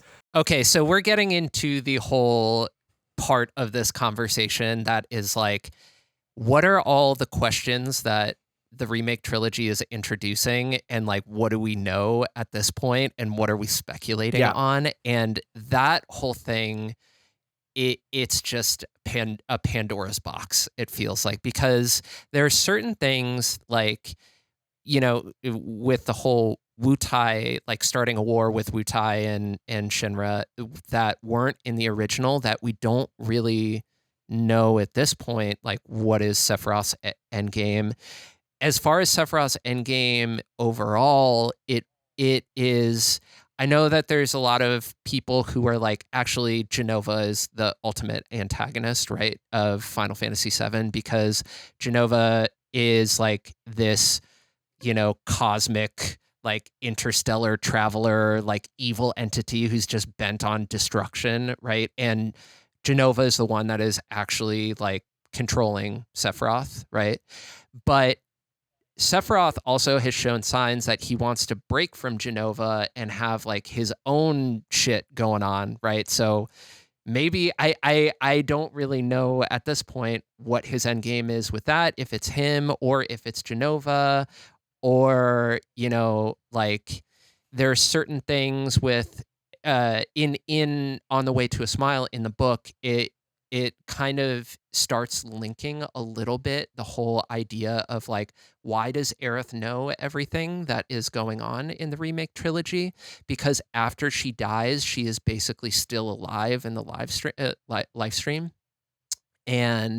But it doesn't really explain. I didn't really, at least, understand, like, she loses her memories and then like regains her memories, and to what end? Like, I don't. So this is kind of, but this is the point, right, of what Nomura and who knows what combination of Nomura and Nojima and anyone else at Square Enix wanted to encourage this sort of conversation. But for me, I've gotten to this point where I'm just like, in Rebirth itself, it like introduces way more than I was hoping for it to establish or answer for me. Where like in an Empire Strikes Back or a Mass Effect 2 or something like this, like you do have things being introduced, right? Mass Effect 2 feels like kind of a self-contained story, but you still have things that are like introduced that like get you stoked for the final episode of the trilogy, right? But there are enough like resolutions and enough like self-contained storylines that provide that satisfaction, that feel like it is a standalone title. And I just didn't really feel that with Rebirth. In Rebirth, it just felt like, let's throw a shitload of balls up in the air and have our fans go wild trying to figure out what the fuck we're talking about here. And it's like, too much, guys, too much. And this is the father of Kingdom Hearts we're talking about, which weirdly, a series I've never played. And I own the like complete collection, the box set on PS4 that turned a bunch of the like touchscreen controlled ones into movies, so you don't actually have to play them. So I keep saying like, one of these falls, I'm just going to start playing Kingdom Hearts and I'm just going to do the whole thing. And that day has not come. But I mean, known for being batshit fucking insane and like crazy retcons down the line and reversals and one more things and yeah, just weirdo lore. Yeah, they don't give us a whole lot of, it is a lot of speculation without a lot to ground it in. And I think that's a great way to put it, that even as like having this conversation to me is exciting because you're like super steeped in this. And so we can like get into a lot of the nitty gritty and you're like, oh, well, in this part of this book, which I've definitely not read, this thing is indicated and that's all great. But yeah, most of the discourse online is like, what do I do with that? Yep. No. And dude, I am like not, if you go to, do you know Maximilian Dude? He's a YouTuber. I do not. He's a YouTuber, and he's like typically a fighting game YouTuber, but he's like obsessed with Final Fantasy VII. And he, at the end of Remake and at the end of Rebirth, did a like spoiler cast with Easy Allies, which is a great YouTube channel as well. And he is so deep into it, all the theories, everything. And I have read, like I said, read all the books, played all the compilations, and I still feel like I am so fucking lost. Like, and my wife the other day was telling me, she's like, do you find that fun? Like, what is fun about that to you? Right? Where you like invest so much time into something to try and understand it and are still left with like more questions than answers. And I'm like, I don't know if I'm having that great of a time with it anymore, like it's not, I don't know. So like, I want to be straight up that I have played the games, I've read the books and stuff, but there is so much deeper that I could go. Like the spectrum of how deep you can get into the like theorizing about what all these things mean, like he said this one thing in this book that means, and she said this in Rebirth, like what does that mean for 3? Like that shit goes deep. I'm gonna have to watch that then. Is it Maximilian Dude on Easy Allies with Easy Allies? Yes, their spoiler cast on both. Just check out the Rebirth one. But there's a lot of really, really great like theories on it. Really, really fascinating things that they are stipulating for where the third game is going to go, what they're setting up, all of that stuff. But it's like, dude, it's like hours and hours of conversation and not enough. It feels like there's so many pieces hanging out that going into the third one is just going to be like, fuck, how do I even like get myself ready for this to fully grasp like what this game has to offer me, I do. My hope is that we're going to realize that all of the clues were there and we did have them.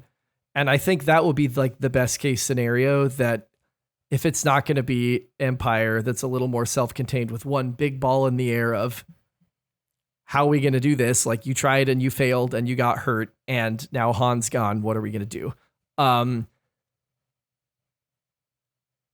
love things that make me be a detective. I love things that make me feel smart when it comes around and I go, oh, that makes perfect sense because of these things that actually I did already know.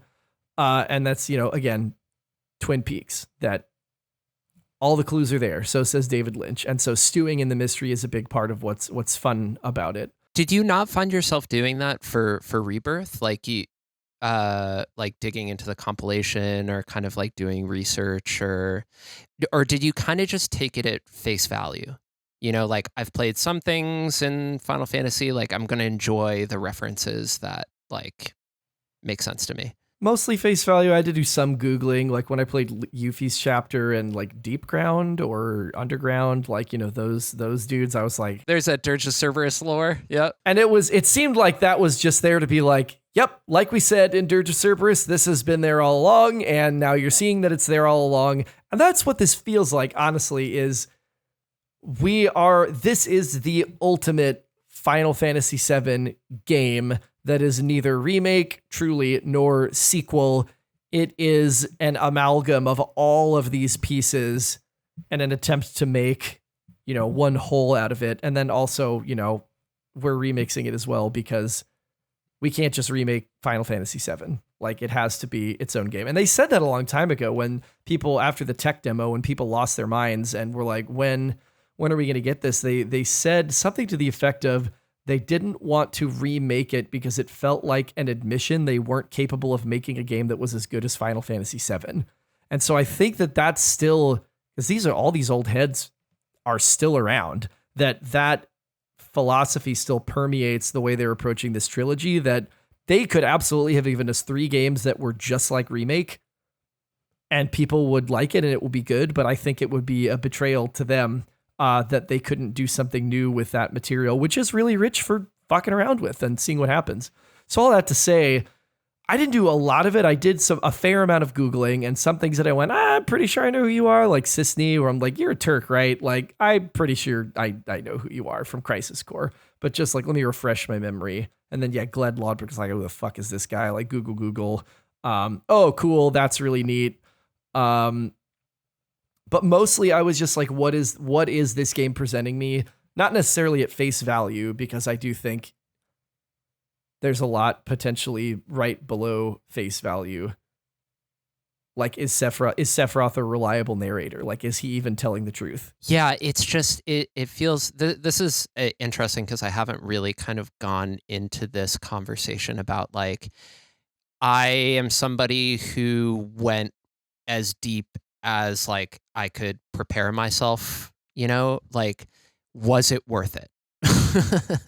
Right? Was it worth it to get the full experience out of what this game was offering? Because all of the compilation references, like Cisne coming in, like I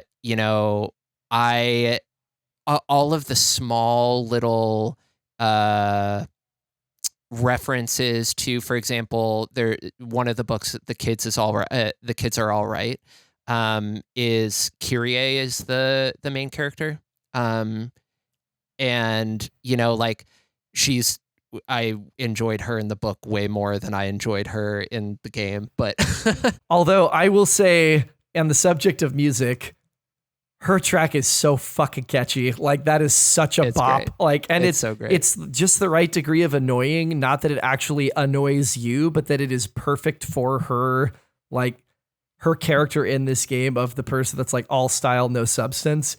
But I talk about, like, just leaving the TV on and listening to that, fighting that metal flan, which took me an embarrassing amount of time because I didn't want to change up my material loadout. Just rocking to that track. It's so catchy. Yeah, dude. And so she, like, seeing all of those references and being like, I read an entire book where she was the main character, and, like, I understand her more or less as a character. I understand her place in this world, and seeing that over and over and over again with all of the compilation characters, I would say I feel ultimately unfulfilled, and, like, that it wasn't a great return on investment for spending all of that time. It wasn't those experiences in Remake or, like, studying Remake afterwards where, like, what you're talking about, I did more, where I, like, Googled it and I was like, oh, that's super cool. That Dirge, was about, the deep underground. There's the lore of Dirge of Cerberus is so insane. And, like, Dirge of Cerberus feels like the people at Square played Metal Gear Solid and they were like, let's make something like Metal Gear Solid. But it really, it felt like more satisfying to in retrospect look at, like, these small pieces of the game and go back and be like, oh, I heard that this was in the compilation. Like, I'm going to go check it out or something, and be like, oh, wow, interesting. He wrote a book about Kyrie, and, like, not read the book. So then I guess maybe, does that mean you're feeling like these elements are not there because they're breadcrumbs, but that they are nods? Is that maybe more how you feel? That it's not part of the grand plan, that we have to know Kyrie's here specifically because it's going to contribute to this, like, major plot point, but instead it's like, oh, I know who that is. That's really cool. And we move on. Yes, that is totally it. I mean, there are certain things, like, that I was really interested in, like I had mentioned with, Aerith and Sephiroth having sections in the On the Way to the Smile book where it kind of addresses, like, why do they know what's going on in Remake? And that was really interesting. That helped me understand, like, what is Nojima and co trying to do with this, like, innovative new style of, like, a remake. Let me lore check myself here, or maybe that's the wrong way to put it, but, like, in my own speculation of that, it would be that because in the Prime timeline, Aerith, because she's an ancient and can commune with the life stream, and Sephiroth because he literally dies in the life stream at the end of 7. I mean, that's it, right? It's because they enter into that, and maybe they're powerful enough, or maybe even that's just where he happened to go, that they have that knowledge, that they joined with the life stream. Is that pretty much it? Yeah, so I'm gonna kind of butcher this a little bit with the live stream, but basically the idea of the live stream that's really beautiful is like that like all life is in kind of this cycle, of rebirth, right? Like life and death and rebirth, and we exist like in this perpetual cycle where like life and death and rebirth are, like what sustains all energy on the planet. And Aerith, there's like all of the memories of everyone's lives are like still floating around in the live stream. So there's kind of like this idea of just there's a term for it, I can't remember what it is, but like all of everyone's experiences, all of everybody's like memories, relationships, everything, like what makes you continues to exist in the live stream. So Aerith and Sephiroth figure out a way to kind of almost like rebuild themselves, accessing all of the memories of the live stream. And then they essentially like regain consciousness and figure out a way to like rematerialize themselves. And this is all literally from like in On the Way to a Smile, like a page or two at the end of like each chapter.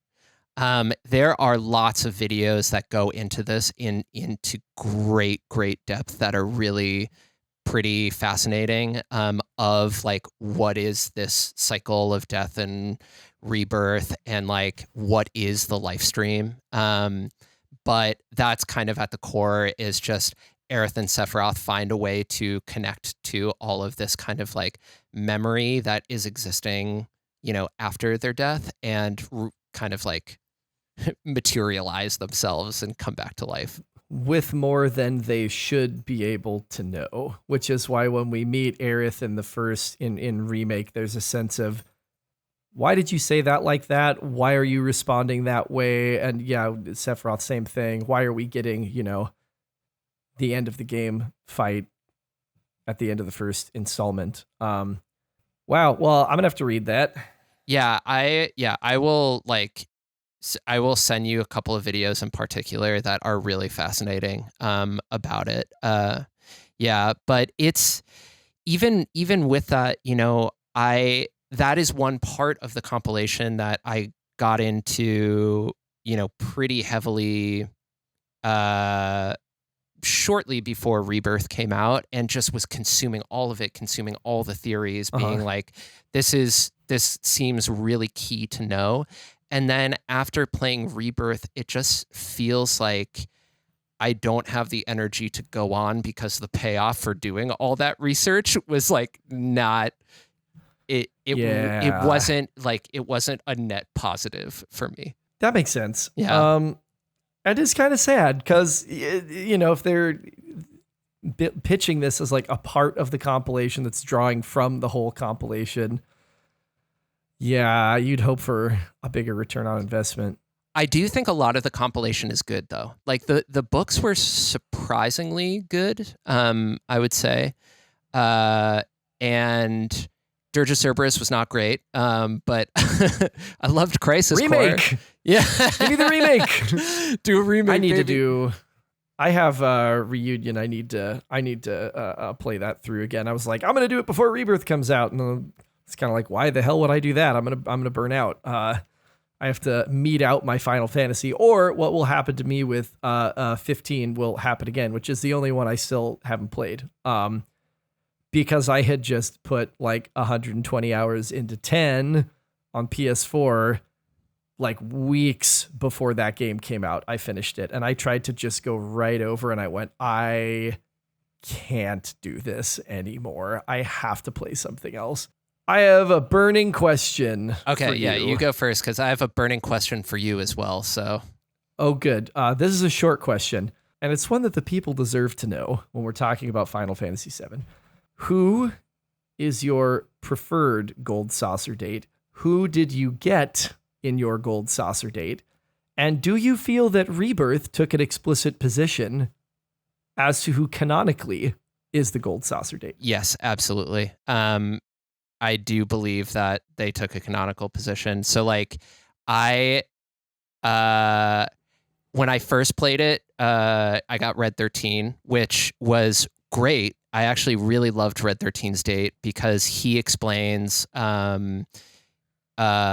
his knowledge of like how he gained the knowledge that Aerith gave him in Remake and how it was taken away of like what happened in the original events. So his date was really adorable and also from a lore perspective, like from a narrative perspective, really interesting. Then I went back, and this was before I did the review. I just like played it so that I went out into the open world and like saved my game and did a bunch of missions with like the person that I wanted to have the date with, and then went back and did the date. And then you see that like Cloud kisses Tifa on their date. So like, and he doesn't kiss Aerith on their date. But it's a very, very sweet, like romantic, you know, like friendship in Aerith's. But I think the whole game really pushes, like Remake really pushed like Aerith more. I felt like the romance with Aerith of the triangle. But in Rebirth, but a loving one, which I one. appreciated. Oh, that yeah. They weren't catty with each other and they were supportive. And I was like, oh, thank God. Like that's the last thing any of us wanted, I think. The Aerith Tifa friendship is awesome. It's so beautiful. It's like really, really, yeah, wholesome and well done. So I enjoyed probably the Red 13 date the most. I thought it was like really adorable. I think canonically it's pushing Tifa as the romantic interest. What about you? I am definitely a Yuffie guy. That's always my preferred gold saucer date. I just thought she was so cool when I played it the first time. Here's this optional character. She's a ninja. Like she's got like what's the word I'm looking for? A shuriken for a weapon, like this big, thing. And just like, I don't know, she was quirky. She had an actual personality, which a lot of the characters in 7 kind of sort of had a personality. And I did get Yuffie. I did not expect to get Yuffie. I fully thought that I was going to get Aerith just because I had spent the most time with her to that point. I got pretty like anxiety spiraled during a lot of the conversations where you could gain or lose support, and would like reload a bunch of times and try and figure out which do I feel like was the strongest option. And I'm doing everything as it comes available to me. So I was like, we're just going to find out. I didn't try and dictate the path, and I did get Yuffie, and it was very sweet. And, she talks about having feelings for someone who probably isn't Cloud, just the way it goes. Zach. And then, oh, interesting. I'm pretty sure she's talking about Zach from Crisis Core. That was, I thought it was either that or it was the guy that she lost in the intermission Sonon DLC. Yeah. I thought it could have also been him, but I don't know. In any case, it clearly wasn't Cloud. And then, yeah, she gives him a kiss on the cheek and is like, don't you dare tell anyone. And I'm like, oh, that's really cute. That's really, really sweet. But it's 100% Tifa. And frankly, I don't think this is a hot take, but maybe it is. It's never been a question to me, literally ever, since I played the game the first time. The part of Cloud that is attracted to Aerith is the part of him that is Zack. Like, that's just always been really apparent to me, that I never thought that was something that was really coming from him. Tifa's the one he has the history with. He grew up with her. He thinks about her. It's her who saves him from the live stream when he's lost amidst all of this like sea of memories and gets him back to ground again. And it just always has been her for me. That is the person that he always should end up with. That is so interesting.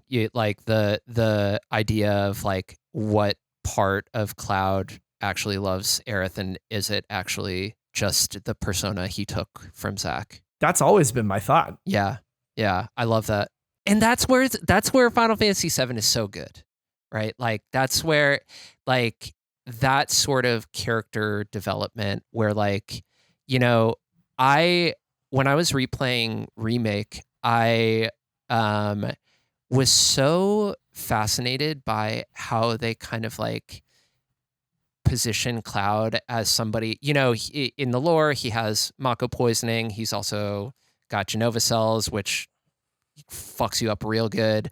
But like, he does have like mental illness, right? Very severe mental illness. Very severe mental illness of like experiencing such horrible trauma of like seeing Sephiroth like kill his mom in front of him and burn down his town and kill everyone in his town, and then seeing his best friend, his only friend Zack, like after Hojo has experimented on them with Mako for like years, like save his life and then crawl up to him, and as Zack is dying, he has this like mental break, right, where he just like the trauma is so overwhelming for him that the only way that he can cope with it is by like changing himself, right? Changing his personality to being like, I can't be Cloud anymore, right? I am Zack Fair. And the mental journey that Cloud goes on is so fascinating.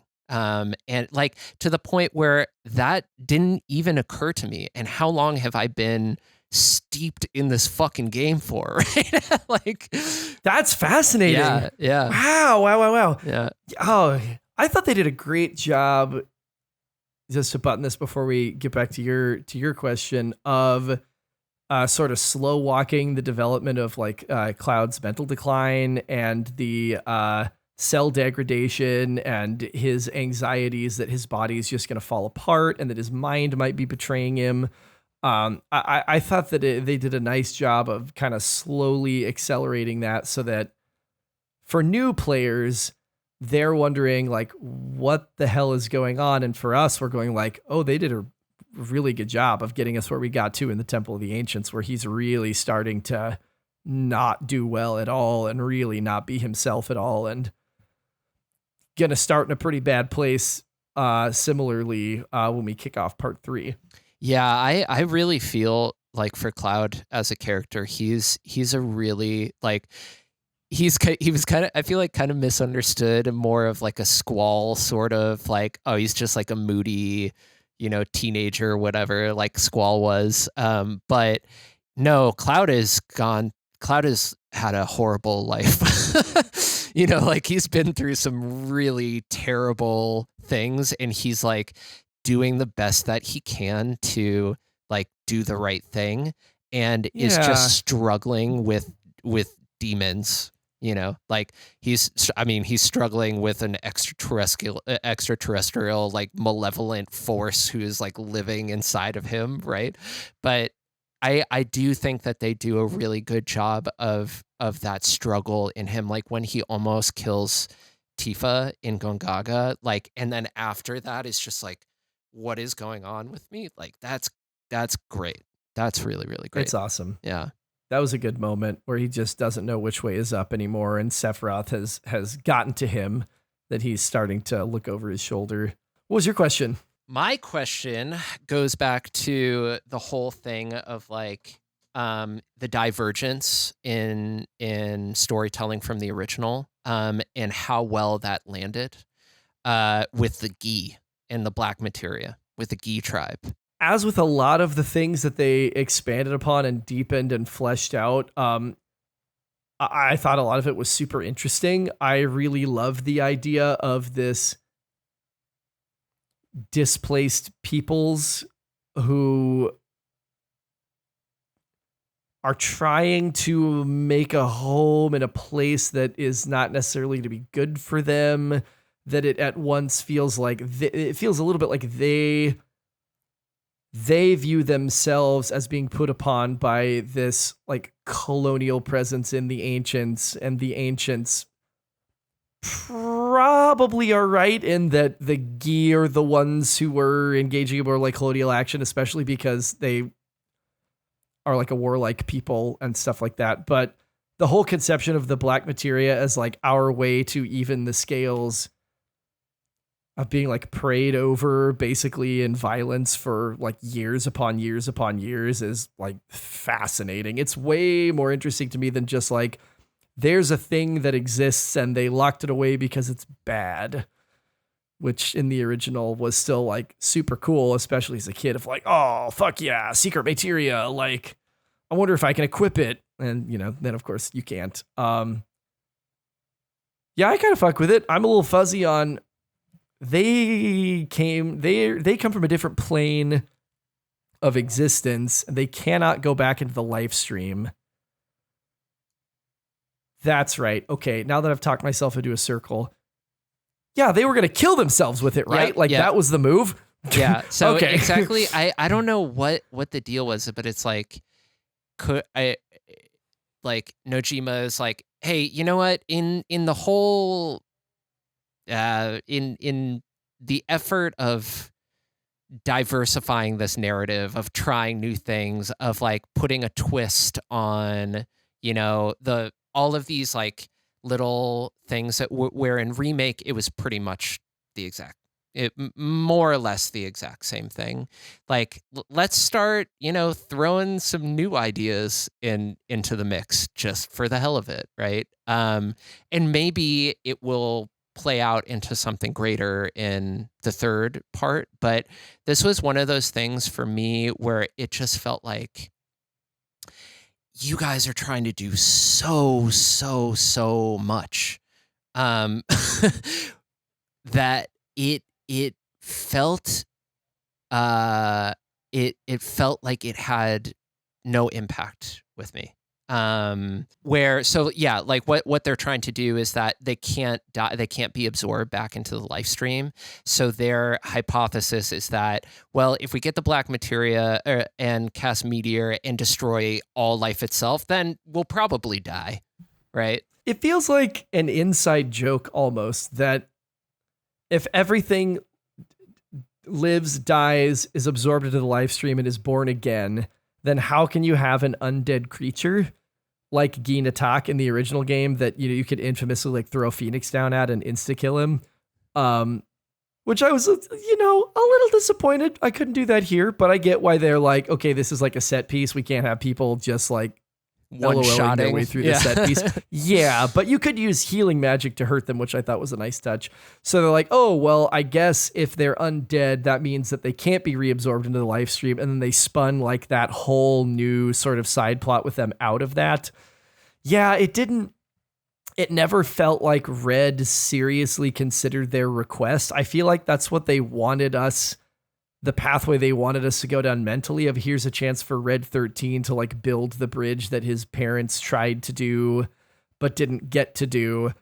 But again, there's never a single second where anybody in the party is like, yeah, totally, we're going to do that. It's like, great, we're going to go now. Thank you for that piece of very critical information. Oh, yeah, we'll totally get you the black materia. Sounds great, dude. Yeah, we'll be back later. And then be like, we're not fucking giving them the black materia, you crazy.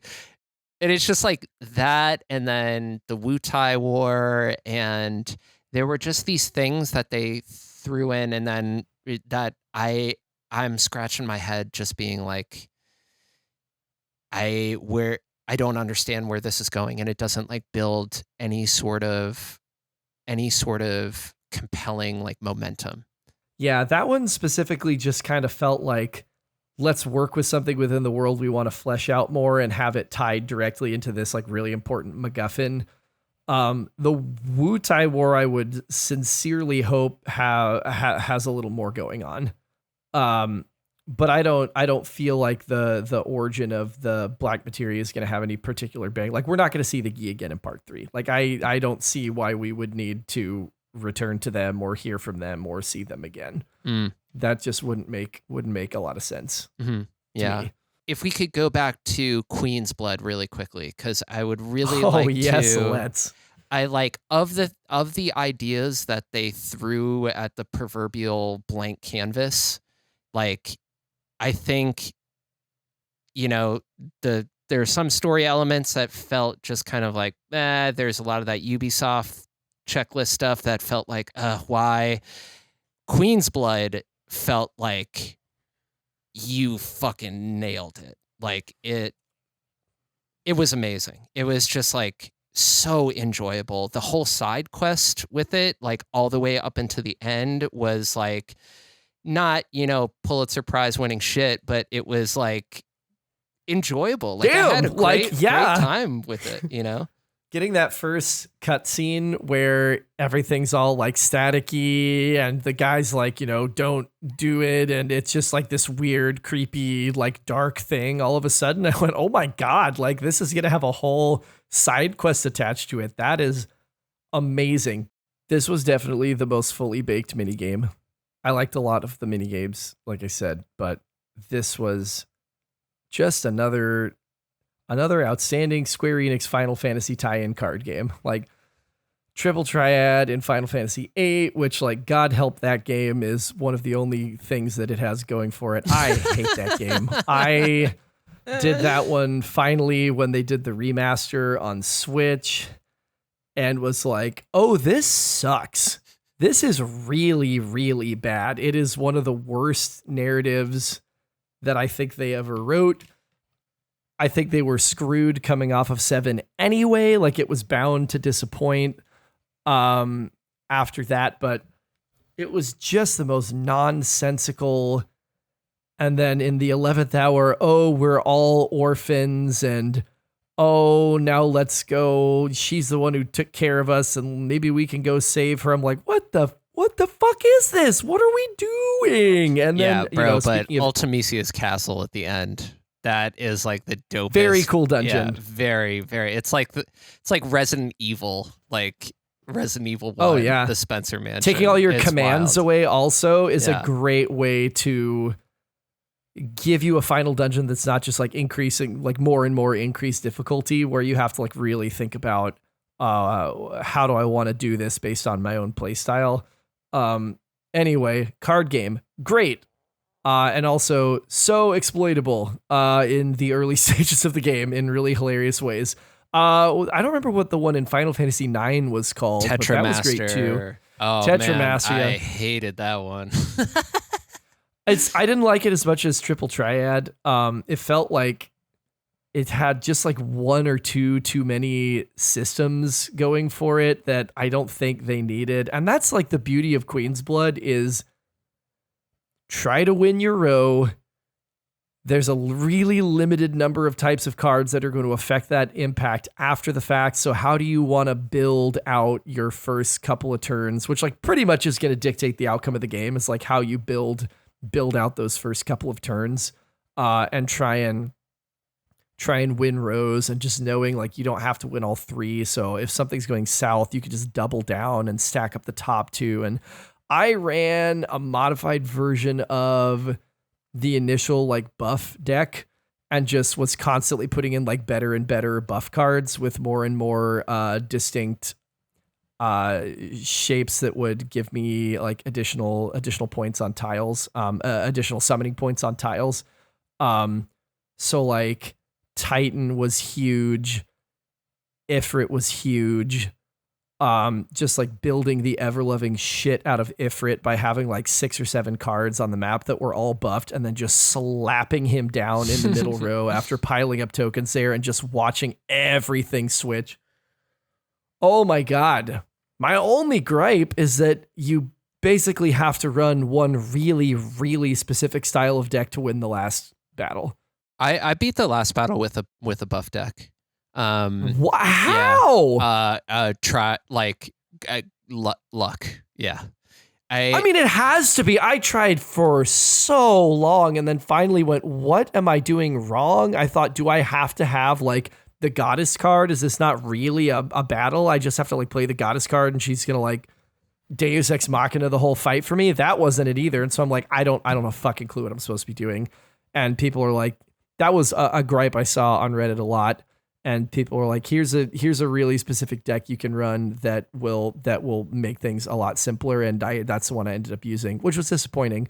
I can't believe you beat that with a buff deck. That's crazy. Yeah, luck. Total like, I mean, it took me, I think, like an hour and a half or something. Oh my God. But I was like, fuck this. I don't want to have to rebuild a deck. I just want to finish this because it was like right before the review was coming out and everything. And so I just like brute forced my way through it. Oh man, I definitely gave up on my build probably after like a half hour. Cause I mean, 30 minutes of one Queen's Blood battle is like close to 10 attempts. Like those battles are not long, especially once you see that you're fucked and you just like go back to the beginning and run the battle again. It could even be more than 10 in a 30-minute period. And it's like, nope, fuck this. Absolutely not. I think Queen's Blood could be the best mini game in Final Fantasy history. It's like it's definitely up there. Like Triple Triad, I felt like was so new when it came out, and I was so into like Magic the Gathering at the time when the game came out. So I was like, fuck yeah, a card game and Final Fantasy, like hell yeah, I'm so down for this. And then also that you could like morph the cards into items. Like that was a huge thing. Yeah. So and then the Queen of Cards and like having the cards be a part of like the world building and stuff like that. I thought that was really, really awesome. Tetramaster was whack as fuck.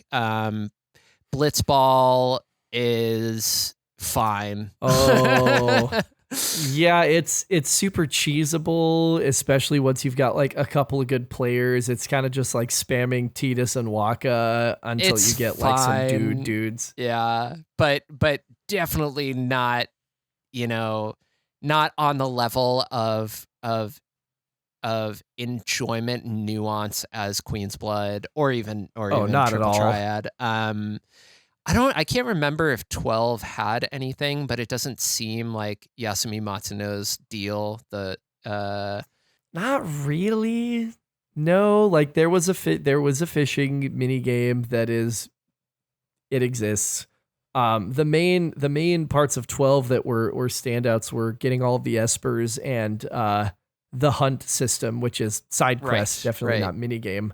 So I think Queen's Blood, it's up there. It's like, and I have generally seen pretty unanimous positive reaction to Queen's Blood, so Will's the only one I have heard that did not get down with Queen's Blood.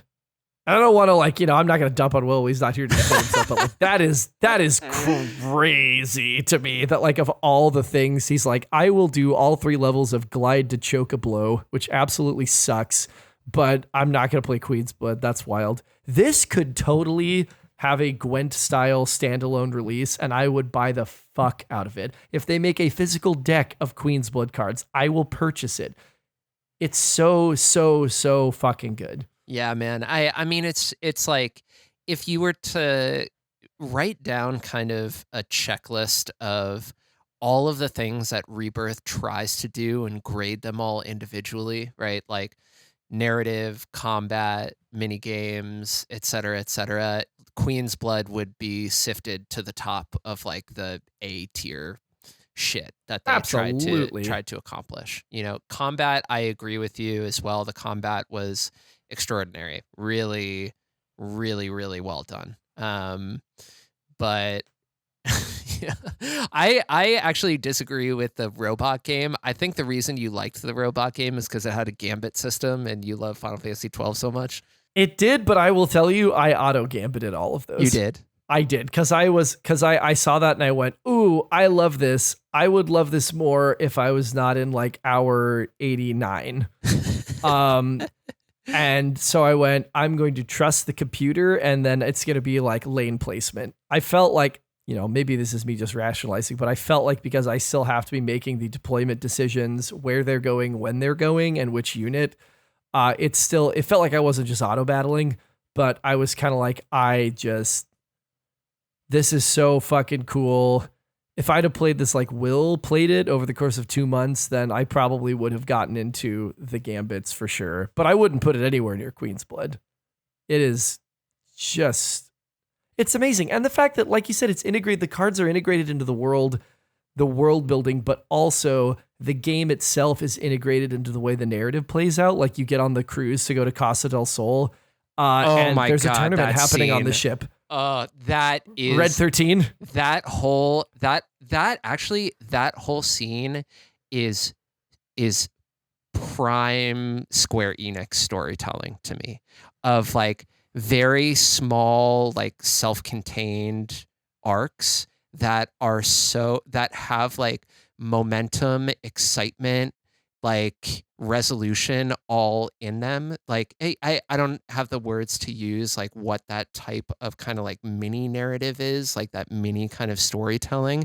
It's kind of like when you go to a new town, right? And it's like, oh, this town is about to like put on like a gladiator battle, for the first time in like 2 decades or whatever. And in order to get like the information you need to move the narrative forward, you have to compete. You gotta win. Yeah, like that sort of shit. Like that is so that is in a nutshell like a JRPG to me, right? Yeah, like the putting Celeste in the opera so that you can lure Setzer out with the airship, which maybe my favorite sequence in any Final Fantasy game. As a theater maker, that probably comes as no surprise. Absolutely. Like I'm thinking also like of in Xenogears, you have to like participate in like a martial arts tournament or whatever, right? To like That's in awesome. order to like move the story forward. And there's shit like that in Japanese storytelling all the time. But the Queen's Blood tournament on the boat was just like the perfect example of that to me, where it's like, oh shit, I'm going into something where they're going to introduce all these like silly little vignettes, right? Like, and then the Red 13 thing happened and you're just moonwalking in because they won't let him compete because he's a dog or a cat. They're like, it's not really clear. He's like, what do you mean I can't play? I'm talking to you right now. And then, oh yeah, oh my God, that shit sent me. And then he's like, you get the option. I obviously was gonna duel him. I was gonna do it, but they give you the option to say no. And I wonder if that's determinant or if you can actually just not do it. And Red 13, you like lose like affection points with Red 13 or something. But I love that that's an option. This game is great and has a lot of, baggage and cultural things associated with it, like we've talked about at length for the last approximately 2 hours and 10 minutes. Oh my God. Do you have any like parting thoughts, wrap up, like encapsulation, anything that you wanna get on here before we sort of wind our way out?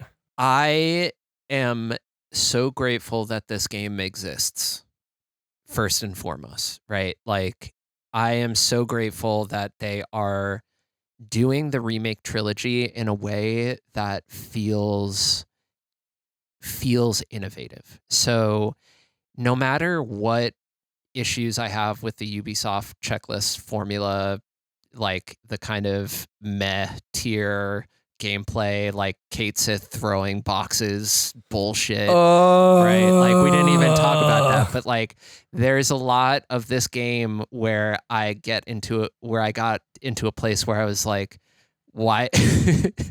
Like the worst place I feel when I play video games, which is like I am wasting my life right now, which is what the like throwing boxes scene was like. But I am ultimately so grateful that they have brought this to life.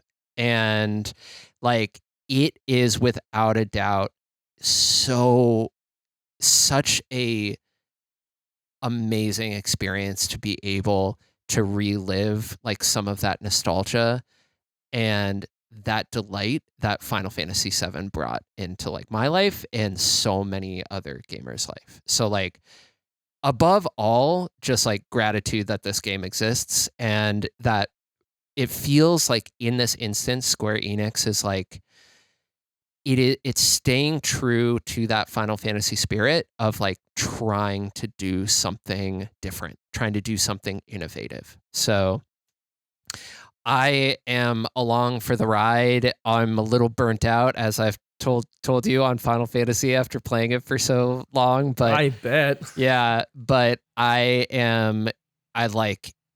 can't wait for the third part. You know, like I am so excited to see what they do with it. I'm so excited to see what they do with the weapons in particular. How they've brought the weapons into the reimagining of the trilogy, I think is fascinating. And I think that there's going to be some crazy shit that happens with the weapons.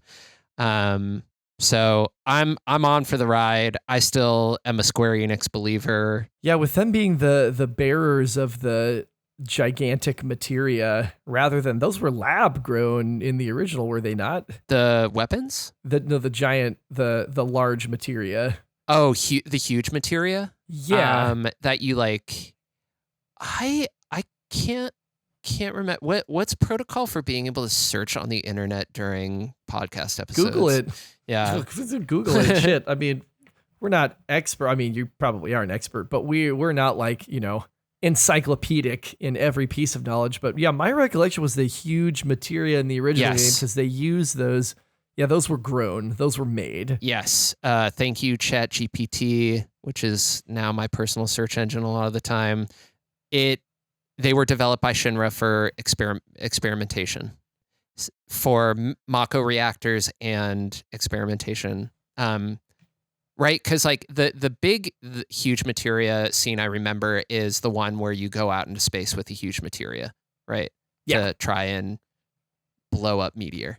So the fact that they are part of weapons is super, super interesting to me. And I think means we're definitely getting a good like diamond weapon set piece and hopefully a really, really, really dick grindy emerald weapon and ruby weapon optional fights as the culmination of some like side quests, in the same way that like the Gilgamesh fight in this game was like maybe like the highest highlight of the whole thing, and doing the tandem summon battles where I was just like, you have got to be fucking kidding me. Thankfully they were a little nerfed. It wasn't like full power on all of those summons, or I might have quit, but that was an amazing fight. And there's another music track, the absolutely face-melting battle on the big bridge cover for that fight. It's all I wanted. It's all I wanted. As soon as they showed me the first proto relic, I went, that is a piece of the Genji armor. That means that we're going to see Gilgamesh. That means we're going to fight Gilgamesh. All I want is a bitchin' battle on the big bridge cover and to have him as a summon. And they fucking gave me both of them. Thank you, Square Enix. I digress. I mean, I will say one quick thing about that is that I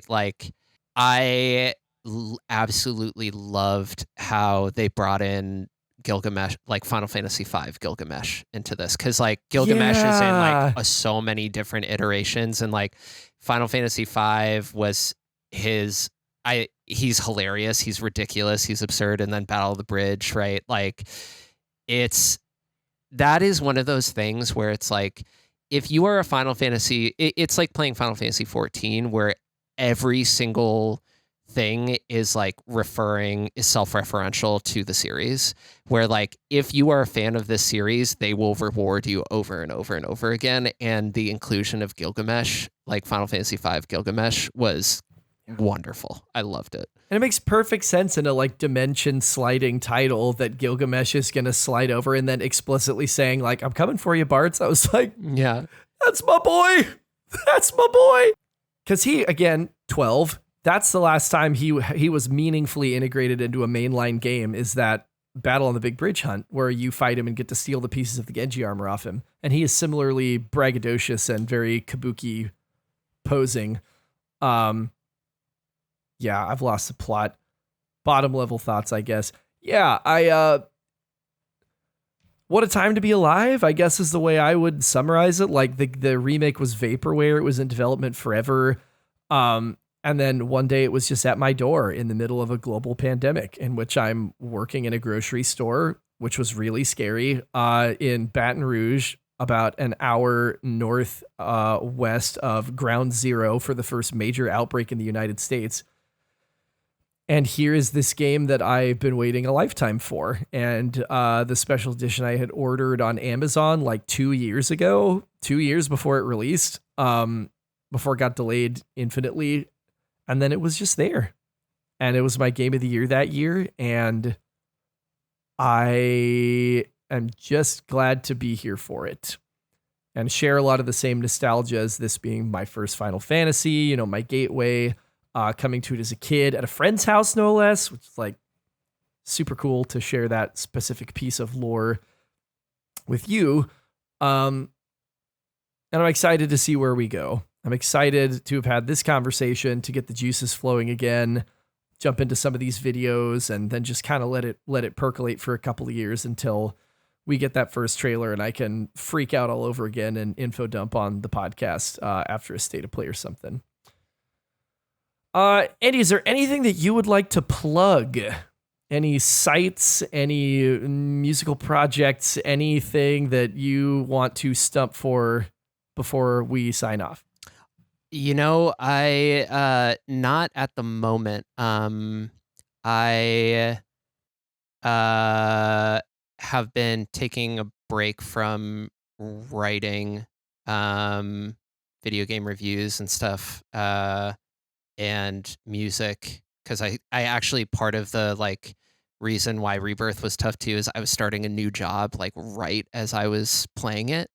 So yeah, that was tough. So I haven't had a lot of time for like creative stuff outside of like my career. This is actually like the first time I have like had a like discourse on video games, video game analysis since doing the NPR review. So really, really grateful to be on here, man. So thank you so much for the invite. But Dude, absolutely. Yeah, maybe maybe next time you invite me, I'll have something to plug. But for right now, not much.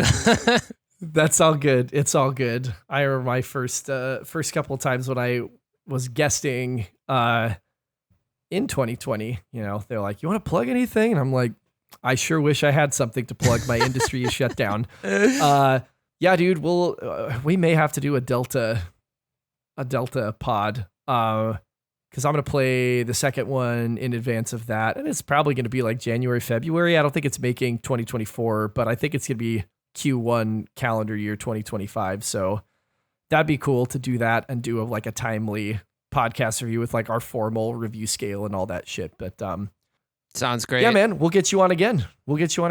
Sounds great, man. I'm around. This has been the Console Crusade podcast. Solo.to/console crusade. You can find our top 100 games of all time list. You could find links to the podcast, which is on every major streaming service. You can find links to our Fantasy Critic League. Yes, fantasy video games. And you could jump in on the Discord with us, talk shop. Andy's been getting involved the last couple weeks. It's been really cool to see just some more energy in there. So hop in. We love to talk. If you agree with us, we love you extra. If you disagree with us, I love you extra because I like to argue. I'm a debate kid. And I guess that's what we're going to end on.